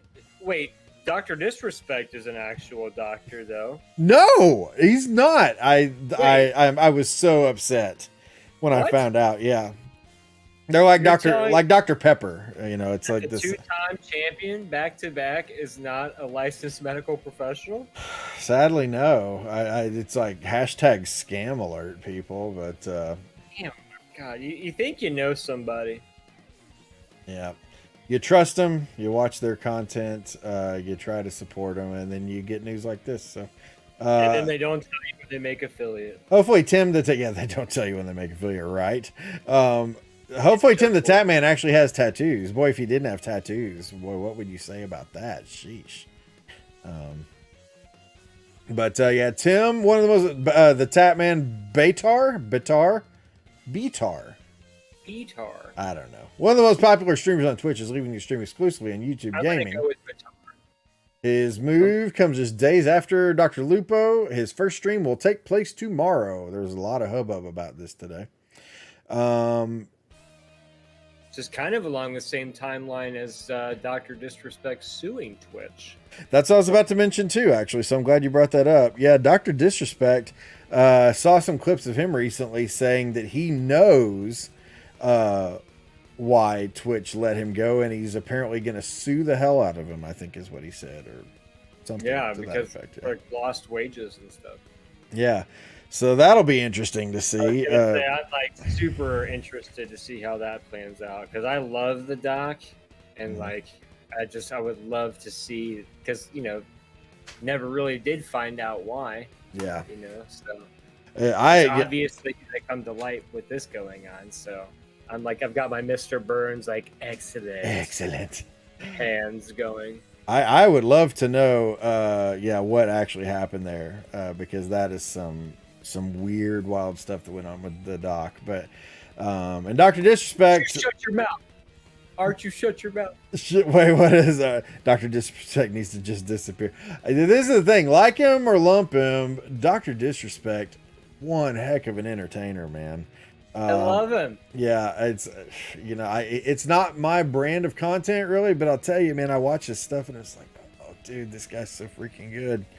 So good at what he does. Yeah. He's got a hell of a team behind him too, I'm sure though. Oh, for sure. So yeah, Tim the Tatman leaving, Dr. Lupo already left, causing some big waves in the streaming community.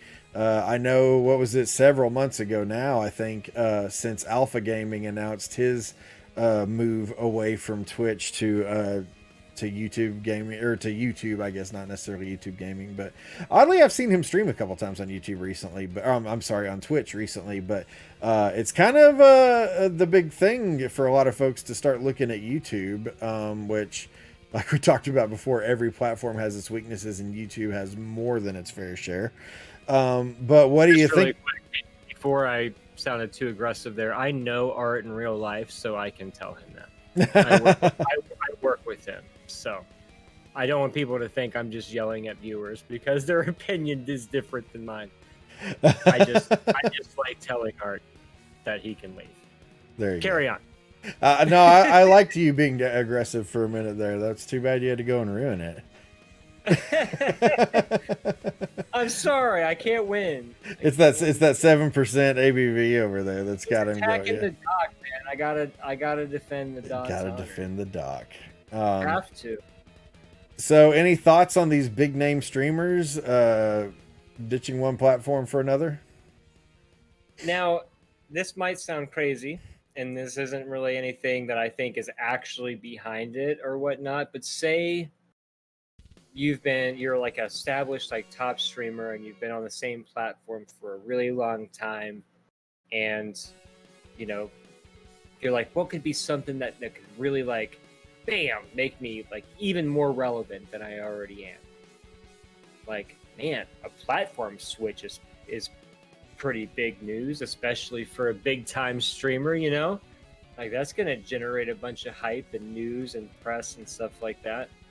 Like, all right, guys, well, now I'm leaving this platform, but I would love it if you guys followed me over here. So then you've got the people that are on the other platform that knew about you, but didn't necessarily want to, make the switch over and follow you on a different platform. And now that you're coming to their platform, now you're gaining even more people that are already there, and then everybody that's on your old platform is going to follow you as well. And now you've got all this like publicity and stuff to go behind it. Like, as far as like a publicity move, I mean, you can't do it all the time, obviously, but like if you're going to be an established streamer on a big platform like that, like, all right, well, it's been 10 years, like let's go over to this place, like, I mean, there's a marketing aspect to it, is all I'm trying to say. Yeah, I guess, it definitely generates some buzz, I'm sure, so I won't say you're wrong. When was the last time you saw Tim the Tap Man in a top Google article? Yeah, like I saw it today as like my suggested articles on Google when I was trying to search something, I'm like, I haven't seen anything Tim the Tap Man related in a while, but he's switching platforms. Pretty big news, because everyone's like, well, why is he leaving? Like, I don't know. You gotta consistently stay relevant, so I mean, I feel like it's a big move, but it's also a pretty clever tactic, I suppose. Yeah, I mean, I didn't think about it like that, but yeah, I'm sure that would definitely drive a lot of buzz, behind your name, because it is a big move. The thing that it made me, and also you can contract shop too at that point. Sure. The thing that it makes me think of right off the bat is, and this is coming from years of streaming on Facebook gaming, is when Facebook went out there spending high dollar to bring in fresh meat onto their platform and stuff, and it makes me, I mean, okay, guys like Tim the Tap Man and Dr. Lupo, they're gonna have followers wherever they go. I really think that if anything else, just for simply because of the name recognition and the fact that everyone in the world uses YouTube. There's going to be people who don't use Facebook, and there's going to be people who don't use Twitch, but who the hell doesn't use YouTube? Everybody's on there. So I use YouTube almost daily, if not daily. Oh, I use YouTube the better portion of the day. Yeah. For whether it's music or videos or any number of things, but so certainly not a bad move. And like I said, with a big followage like that, I'm pretty sure you're going to do just fine on YouTube. But the thing that the big thing that kind of gets me though about all this is it makes me think of when Facebook went out spending all that money on big name streamers to bring over to the platform, and then like it really fucked up the algorithm for everybody and stuff. And what kind of because YouTube is just as algorithm heavy as Facebook is, what is that going to do to all the YouTube streamers out there? And YouTube all of a sudden is going to start putting all this other energy into these people that it's buying, as opposed to the people who are already out there making them content. It's a very good point as well. Yeah. So Art says, I don't even know how to find gaming streams on YouTube. Well, there's a YouTube gaming app. At least there used to be. I think there still is. I uninstalled it because I don't watch any streamers on YouTube, to be honest with you. But no, like I follow the Game Chasers. They're like one of my favorite YouTube channels. I've watched them for years, and they stream. So like whenever they go live, I get a notification just the same as I do whenever they upload a video. I go in there, click that notification, I can watch their stream. So really no different. But yeah, I think it's interesting to see the shakeup that's happening. I do think it's interesting that, again, this happened on a day off Twitch. Hashtag a day off Twitch. The whole thing we were talking about earlier. Tim the Tatman announcing that he leaves happening on a day off Twitch. Streamlabs rolling out the safe mode thing on a day off Twitch. The positive that I see kind of coming from this is it really sounds like Twitch's competitors are smelling blood in the water right now. And, you know, not to say that I wish ill of Twitch, because I love Twitch and I have no plans of leaving. I have no desire to go back to Facebook. I have no desire to go to YouTube. I love Twitch because of the way that it operates, even though it's still fallible just like any other platform. But these people, I feel like smell some blood in the water for Twitch and are going to start coming at them. The people who are going to benefit from that are you and me, because competitive marketplace, baby. You know, that's when good things start happening.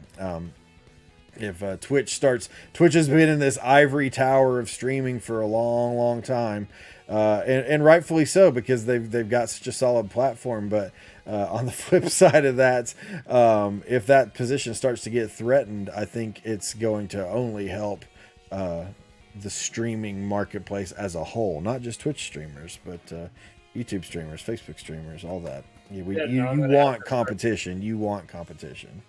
I'm gonna have to start putting out good content now. Pressure's on. Yep, better up that game. I've never really tried that before. You know, this is off topic, but this beer is really good, actually. It's not as citrusy as I was expecting, but it's very smooth, and it's got a great flavor. Yeah, I like this a lot, actually. So yeah, Lake Beer. I like that name, Lake Beer. Boy, very descriptive. Drinking on a lake? I guess that's I guess so, because it's got these people on this motorboat with a guy wakeboarding behind them, I guess, or something. I don't know. I'm not a lake guy, but there was that one lake in Oklahoma, though. The lake in Oklahoma. Or Texas? Oh, Lake Texoma. Yeah. Yeah, it's on the Texas-Oklahoma border. That's right. Yeah, that lake is the worst. Man, F that lake. From 1 to 10, where's your buzz, says Lydia. Adam, where are you at? I'm 1 to 10.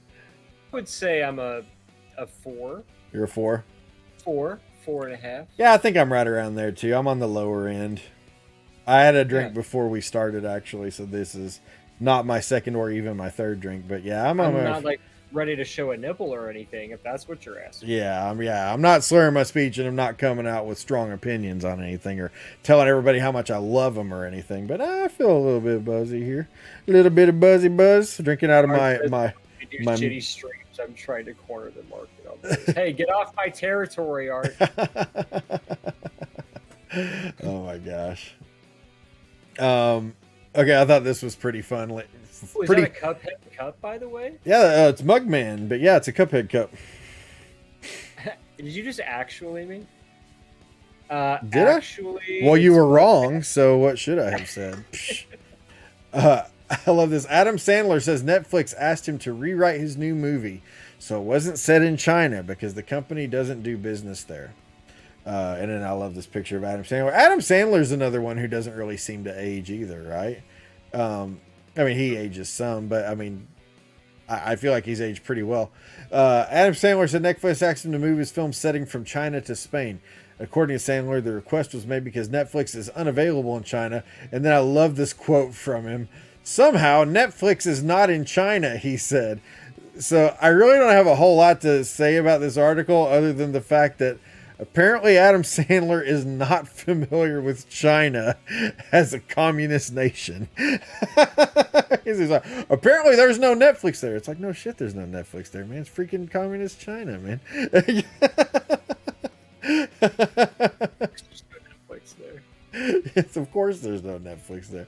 But then we get Adam Sandler with a mustache down here.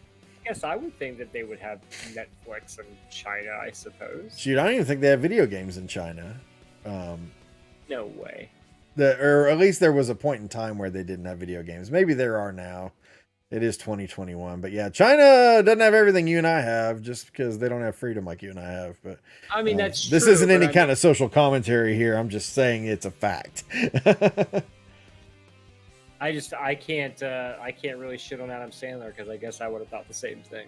Well, I'm here to shit on him, so. Thank you, Steve. Well, I can't get the zoom in very good. Anyways, I love this picture because we got the mustachioed Adam Sandler, and then of course the beautiful Jennifer Aniston, who also doesn't age. Also doesn't age. Yes. Yeah, we got some creepy celebrities out there that just aren't aging. But yeah, who knew they didn't have Netflix in China? Apparently, Adam Sandler and Adam Hoberty. So. And two people unaware of the inner workings of communist China. Must be an Adam thing. Adam Askins, back me up on this, please. Sure, go for it. I thought this one was pretty good here. Make a Discord chat bot that talks like Rick Sanchez. Rick and Morty. Do you watch Rick and Morty, Adam, or have you ever watched Rick and Morty? I'm not a fan of Rick and Morty. Not a fan of Rick and Morty. I am not a fan of the Rick and Morty fandom. But Rick and Morty is actually a pretty good show. It's, anyways, I won't go on too much just because, again, the Rick and Morty fandom makes me want to just vomit all over my keyboard here. But anyways, apparently you can use an AI to create a Discord bot that talks like Rick Sanchez. And you know what this made me think of was... Remember, they've done a few different things like this. One of them was like where you could get your Alexa to have like Samuel L. Jackson's voice, or like you could play Skyrim on Alexa. Should never have come here. Who would you like if you could have like of course I don't have an Alexa or anything like that, but like my wife and I, we always used to joke about our GPS. We called her Jill because this was back in the days before everyone had smartphones with GPS on them. But we had an actual GPS system, a Garmin, that like you could choose different voices. And one of them was a woman named Jill. She was a British woman. And so we picked Jill. And like whenever she screwed anything we would just like, oh, Jill, you're so stupid. And just like make fun of Jill constantly. But like, if you could have like a voice, like a text-to-speech sort of device, like a GPS or an Alexa or something programmed with a specific voice, whose voice would you want it to be? And don't say Gilbert Gottfried. It's got to be somebody else. No easy answers here, Adam. So, like, I'm obviously searching for like a soothing-ish type voice, right? It don't have to be reassuring, I guess, in a way. I don't know. Can I go Keanu Reeves? Am I saying too much about Keanu Reeves if I plug him a second time? You are kind of like heavy on the Keanu Reeves tonight. But I mean, Keanu Reeves is a great actor, great voice, very iconic voice. You know, you hear that voice, you know that it's him. I'm a huge fan of the Steve Askins ASMR voice. Oh yeah, the ASMR. I haven't done that in a while, actually. No, you haven't. No. Yeah, the one that you did about the B&B was probably my favorite one. Oh, really? That was fun. I got to be like super creative, and like I've got so many other creative things going on right now. I kind of feel like I'm running on empty when it comes to ASMR. But Chris Tendo or Jason Harden come to mind also as voices that I find to be very kind of comforting in like a radio kind of way. I don't know if you have watched Chris or Jason before, but I have watched Chris. I'm not Jason, I don't think, but yeah. So one of the things about Chris's voice is Chris does have a good voice. I'll tell him that. I don't know if he's still in here or not, but yeah, I don't know if he still is either, but no, he does have a good voice. One of the things I loved about his stream was just like how like he would just talk to you and it just kind of like you just kind of get that bro vibe. That bro vibe, I like that from the voice, you know. That's funny. It's hard for me to pick like a famous person that I view like that as far as like who I would want to talk to every day. Yeah. Ian McClellan, maybe I could talk to, or Patrick Stewart. Yeah. I could talk to Patrick Stewart every day. I'm looking here to see if we have any. No one else has had any comments of who they would want. Man, see, I was thinking about this too. Okay, so if we're going off of IRL people, because like you mentioned, Chris Tendo, obviously, I'll tell you, there's a good friend of ours that we play Destiny with that she actually has started streaming a little bit herself even as well. But I feel like she has a really soothing voice. She's Mexican. She actually like lives in Mexico even, but like very soothing accent, very soothing voice, I think. Yeah. And the accent I think is nice as well. So I think she would be a good one if we're going for like IRL people. For sure. Another person that I would pick for IRL as well, and I think you're going to kick yourself for not claiming this guy, is Coach Dave from Retro Gaming Stream or Sobros if you're on Twitch. Sobros, twitch.tv/Sobros. I am familiar with both people. Or both channels, I guess I should say. It is the same person. Yeah, I would love a GPS voiced by Coach Dave. That would be tight. We're going to make it right. We're going to get serious. We're gonna get serious. All right, yeah, come on. I'll tell you what, man. That guy, serious. Make a left. That guy's doing fantastic on Twitch, and I wish him all the success in the world. Good for him. I do love me some Coach Dave. Love me some Coach Dave. What's up, Daniel Clay? How you doing, buddy? Do love me some Daniel Clay too. Yeah, for real. That's another one too. Oh my gosh, I'm trying to think of celebrity. Like, who would be a celebrity that I would want? I don't know. I wouldn't want Daniel to read me a bedtime story every night, though. Well, maybe I would. Only if he did it as Spellcaster. Maybe. Oh, only as Spellcaster. Okay, there you go. I find Spellcaster to have a soothing voice, but regular Daniel, I'm just kidding. Man, because I know, like, God, there's another streamer I've gotten to know that, like, she's French Canadian and has a killer accent, and like she has a YouTube channel where she just reads like lore from various like video games and stuff. Anyways, I was trying to be more specific, but I can't be. But anyway, she's got a great voice. But man, I'm trying to think of a celebrity that I would want that has a really good voice. I always go back to, and I feel like this is too easy for me, but the Game Grumps. I love their voices. I fall asleep listening to the Game Grumps pretty much every day. Yeah, they. I've only seen the handful of videos that you've suggested. Yeah, they're super funny and their show's super fun, and but yeah, I like their voices too, so it makes it easy to listen to them. But yeah, it would be pretty wild to be able to make that happen. But I think of all of those, my number one choice would have to be Coach Dave. I mean, that's a solid choice, though. He's got that voice, man, and yeah, I love it. Can't get enough Coach Dave. So before I forget, because I told him I said I would address it. So Doug asks a great question. He says, "What makes streamers stream the games that they stream? Is it nostalgia, whatever everybody's into at the present moment, or do streamers just play the games they like and hope viewers just attach to what they're doing?" He says, asking for a newbie friend.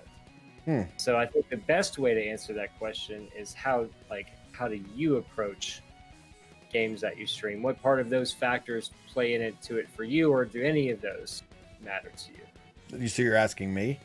I'm asking you, and then I mean obviously I'll give you my side of it, but well, I don't know. I'm kind of weird in that, like, whenever like a game is super popular and it's kind of like the flavor of the week. I'll give you an example here. I was wanting, a while back, I had a craving to play Batman on NES. But then, like, everyone... It's a great game. It is a great game. It's hard as heck, but it's a great game. Then, like, every streamer in the world started grinding that game for, like, speedrunning and stuff like that. And so, like, everywhere you turn, someone was playing Batman. I don't like doing that. Or, like, when... It might have been around league time when that was a league game and we were all playing it. I feel like there was a spike in Batman popularity there for a second. Oh, well, this was on Twitch, so like none of these people are league players. But yeah, none of these are league players. But yeah, it just didn't know it was a Twitch exclusive spike in Batman play. Well, I don't watch Facebook streams anymore, sadly. If you're on Twitch, I'd be glad to watch. But no, yeah, it's I don't know, that sounded really exclusivistic, and that's not at all the way that I mean that. But no, anyways, like, what was the other, like, whenever a brand new game releases and everyone's like, oh, I got to play this hot new game, so everyone comes and watches, that's like the least the time that I would want to play it. I don't like playing stuff when everyone else is playing it. I like playing what I like playing, or if it's something that my people specifically want to see. Otherwise, I really just kind of say like F the crowds and F trying to ride some sort of wave of popularity. The thing that I've learned, and again today, celebrating 3 years of streaming, is there's a balance that you have to strike, obviously, but at the end of the day, if you're not enjoying what you're playing, you're not going to enjoy streaming, and there have been games that I have given up that my people wanted to see me finish just because I wasn't having any fun with them anymore. Because the stream's not going to be any good if I'm not having any fun with it.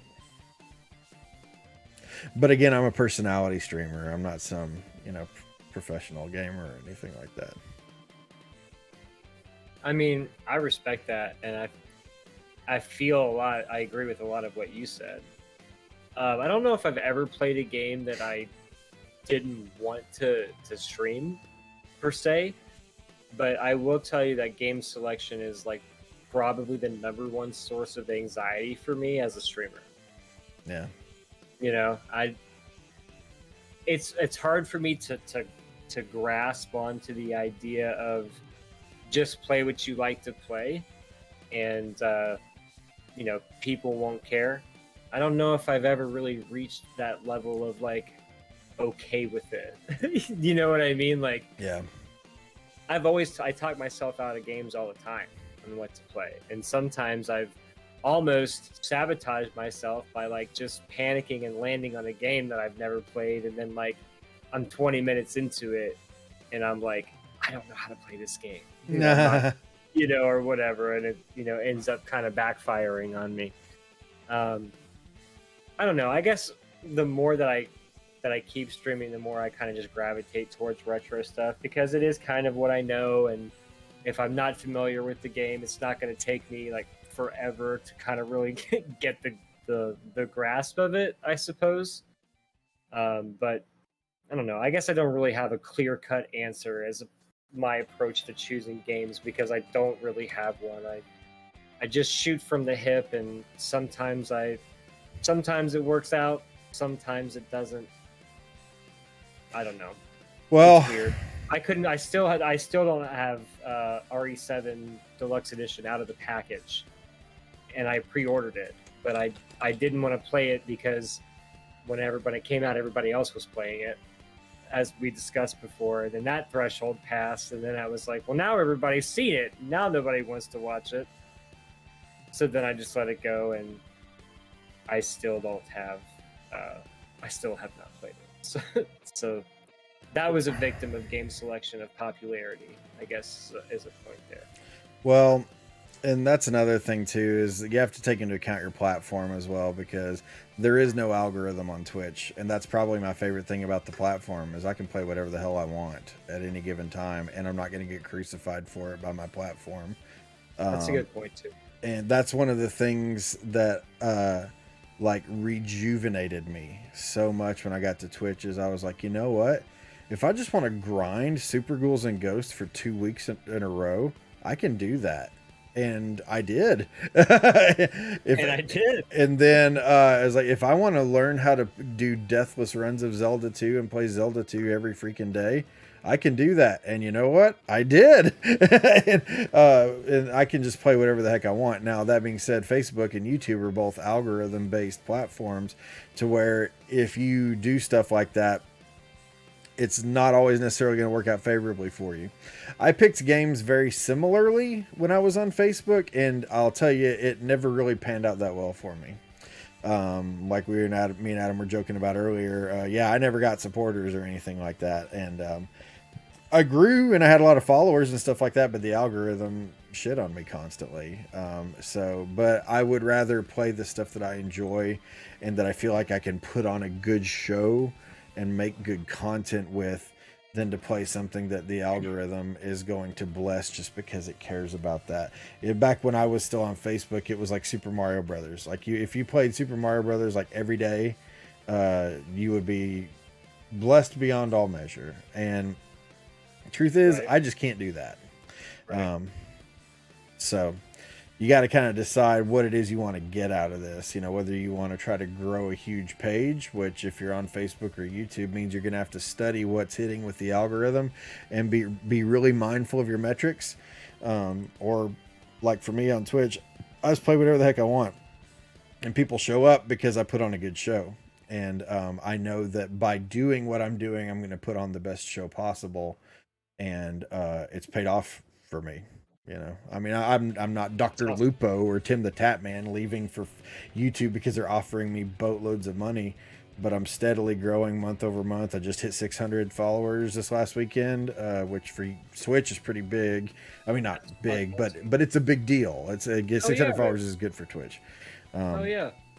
I've still got a ways to go, but I've also haven't even been on the platform a year yet. But yeah, it's the Blockbuster hat that does it. Yeah, that's what it is. People love the Blockbuster hat. I mean, I kind of like the Blockbuster hat. I'm not gonna lie. I like it too, man. This is a freaking comfortable hat. I swear. This one and the one that I wore last time. I think I wore the That's Offensive hat last time, and dude, both of those hats are like my most comfortable hats. But no, just play what you like. Play what's gonna do the best for you, and then just let your success follow behind. But see, that's the thing. Like, what's best for me or what I like isn't usually what's best for me. You know, like, all right, guys, we're settling up for Final Fantasy VI for the 14th time in my life, but I'm still gonna play it. Yeah. You know, and then it's like, you know, I'm having a great time, but also at the same time, it's, you know, because I've been on the opposite of the fence where it's like you are playing the same game for a long time, and I've like, you know, I have gotten from my viewers before, like, oh my God, are we still on this game again? Like, you know, so it's almost like you can't win and you can't make everybody happy, you know, like, so that's my biggest thing is I always try to make everybody happy. It's tough to do that. Yeah. So. Well, and like I said, I'll never be comfortable with game selection ever. It will always be something that plagues me. Well, I don't know. I don't like this to feel like the dump on Facebook move to Twitch hour, but I'll tell you, if you come to Twitch, you don't have to think about that crap. Right. So, anyways, no, the biggest thing is just make content that you feel good about, and everyone's growth happens at different paces. Don't try to judge yourself against other people, because all that's going to do is get you discouraged. There are streamers that have streamed half the time that I've streamed that are twice as big, and it pisses me off sometimes because I'm like, why can I not grow like that? But the truth is, everyone's journey is different, and everyone's followage is going to be different, and every platform has different people that inhabit it. And because I'll tell you, Twitch followers are different than Facebook followers, and I'm sure Facebook followers are different than YouTube followers. Right. You just have to kind of take the time to learn and understand all of those things, and just know that it's not a sprint, it's a marathon. You know, you've got to take your time, put in the time, and just patiently wear down the rock over time. So Doug says that he never would have checked out the NES hockey game had I not played it with you on that achievement unlock stream. That was That's a story. Pretty cool story. He said he's had fun doing it too. It's a great game. It's a super fun game. Yeah, I'm always looking for. That was my first time playing it too, Doug. Actually, you need to practice up so we can play that again. Practice up on your boat eliminator. Yeah, I love freaking that eliminator boat duel. Damn that game. That's what that thing ticked me off. I'm so good at it. I'm getting the title. He doesn't even know the name anymore.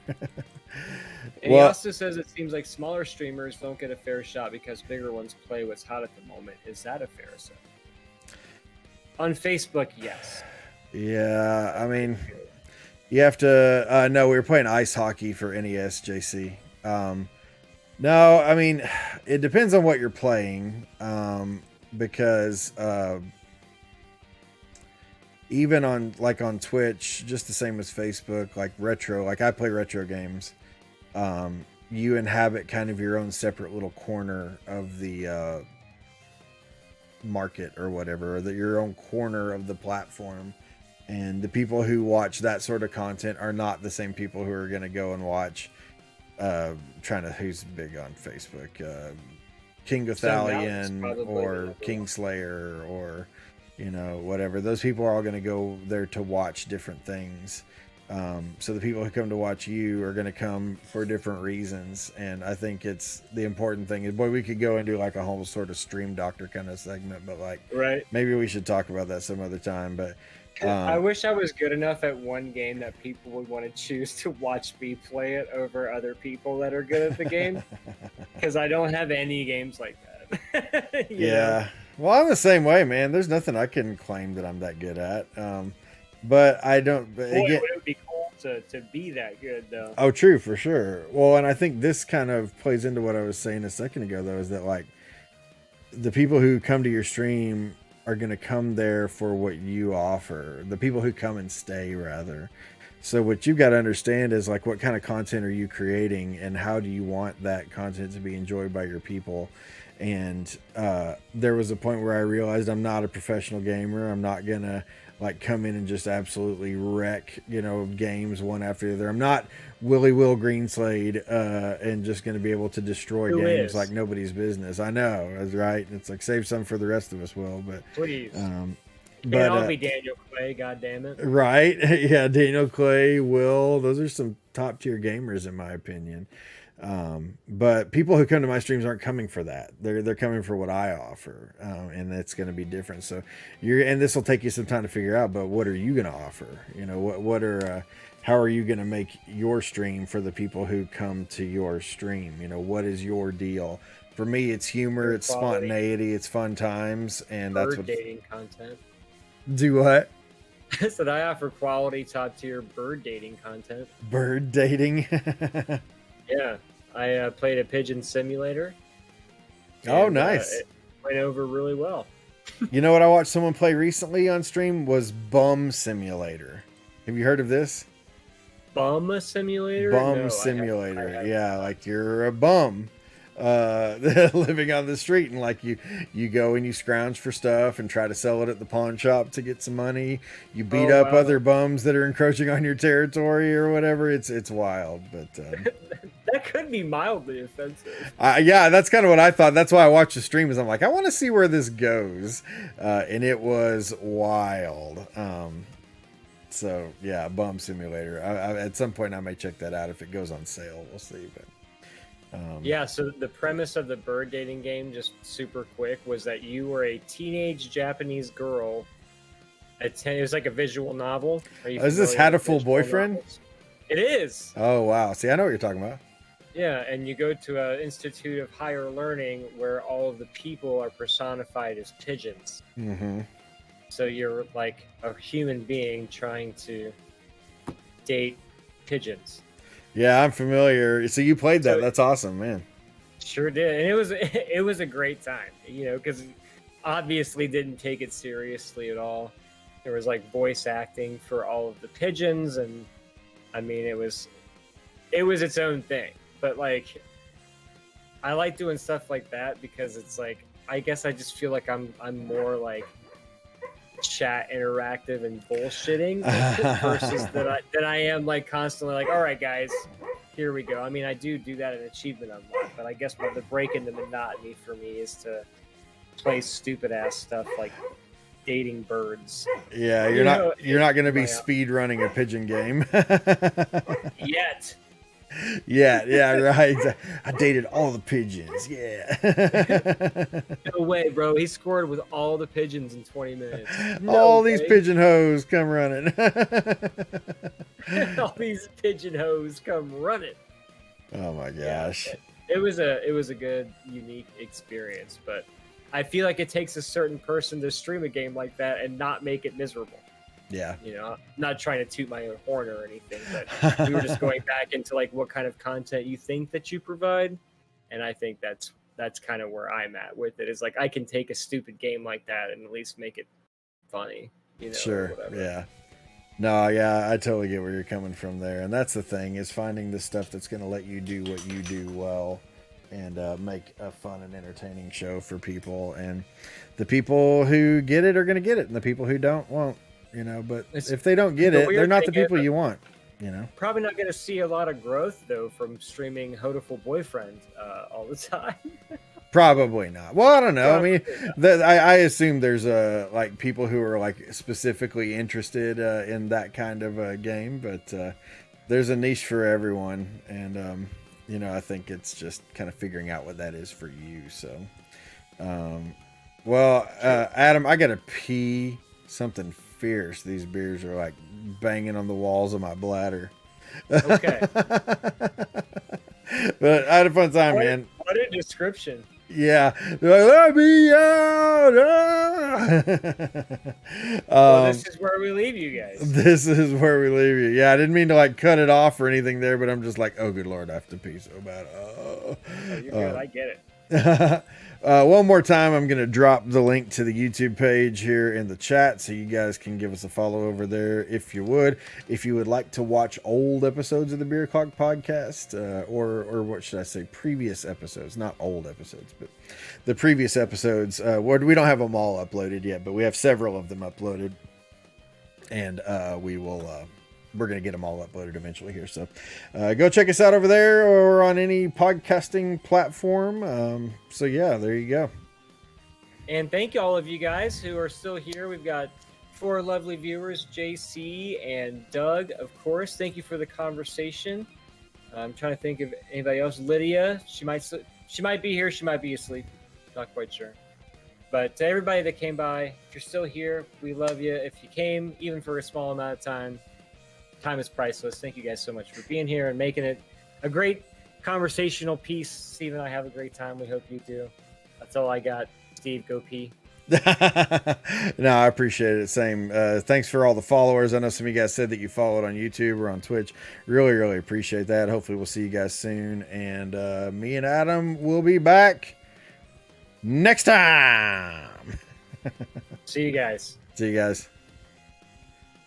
It's hilarious how many of these episodes end with one of us being like, I have to pee so bad. I think it's usually me, though. Yeah, well, it's to be expected if you're drinking beers for 2 hours and True. If you're hanging out with your buddy at the bar, one of you is going to pee before the 2-hour mark, let's be honest. Yeah, when you break the seal, then you get in trouble. That's why I don't ever take a break in the middle of the stream. Right, like, hey, if you don't mind, keep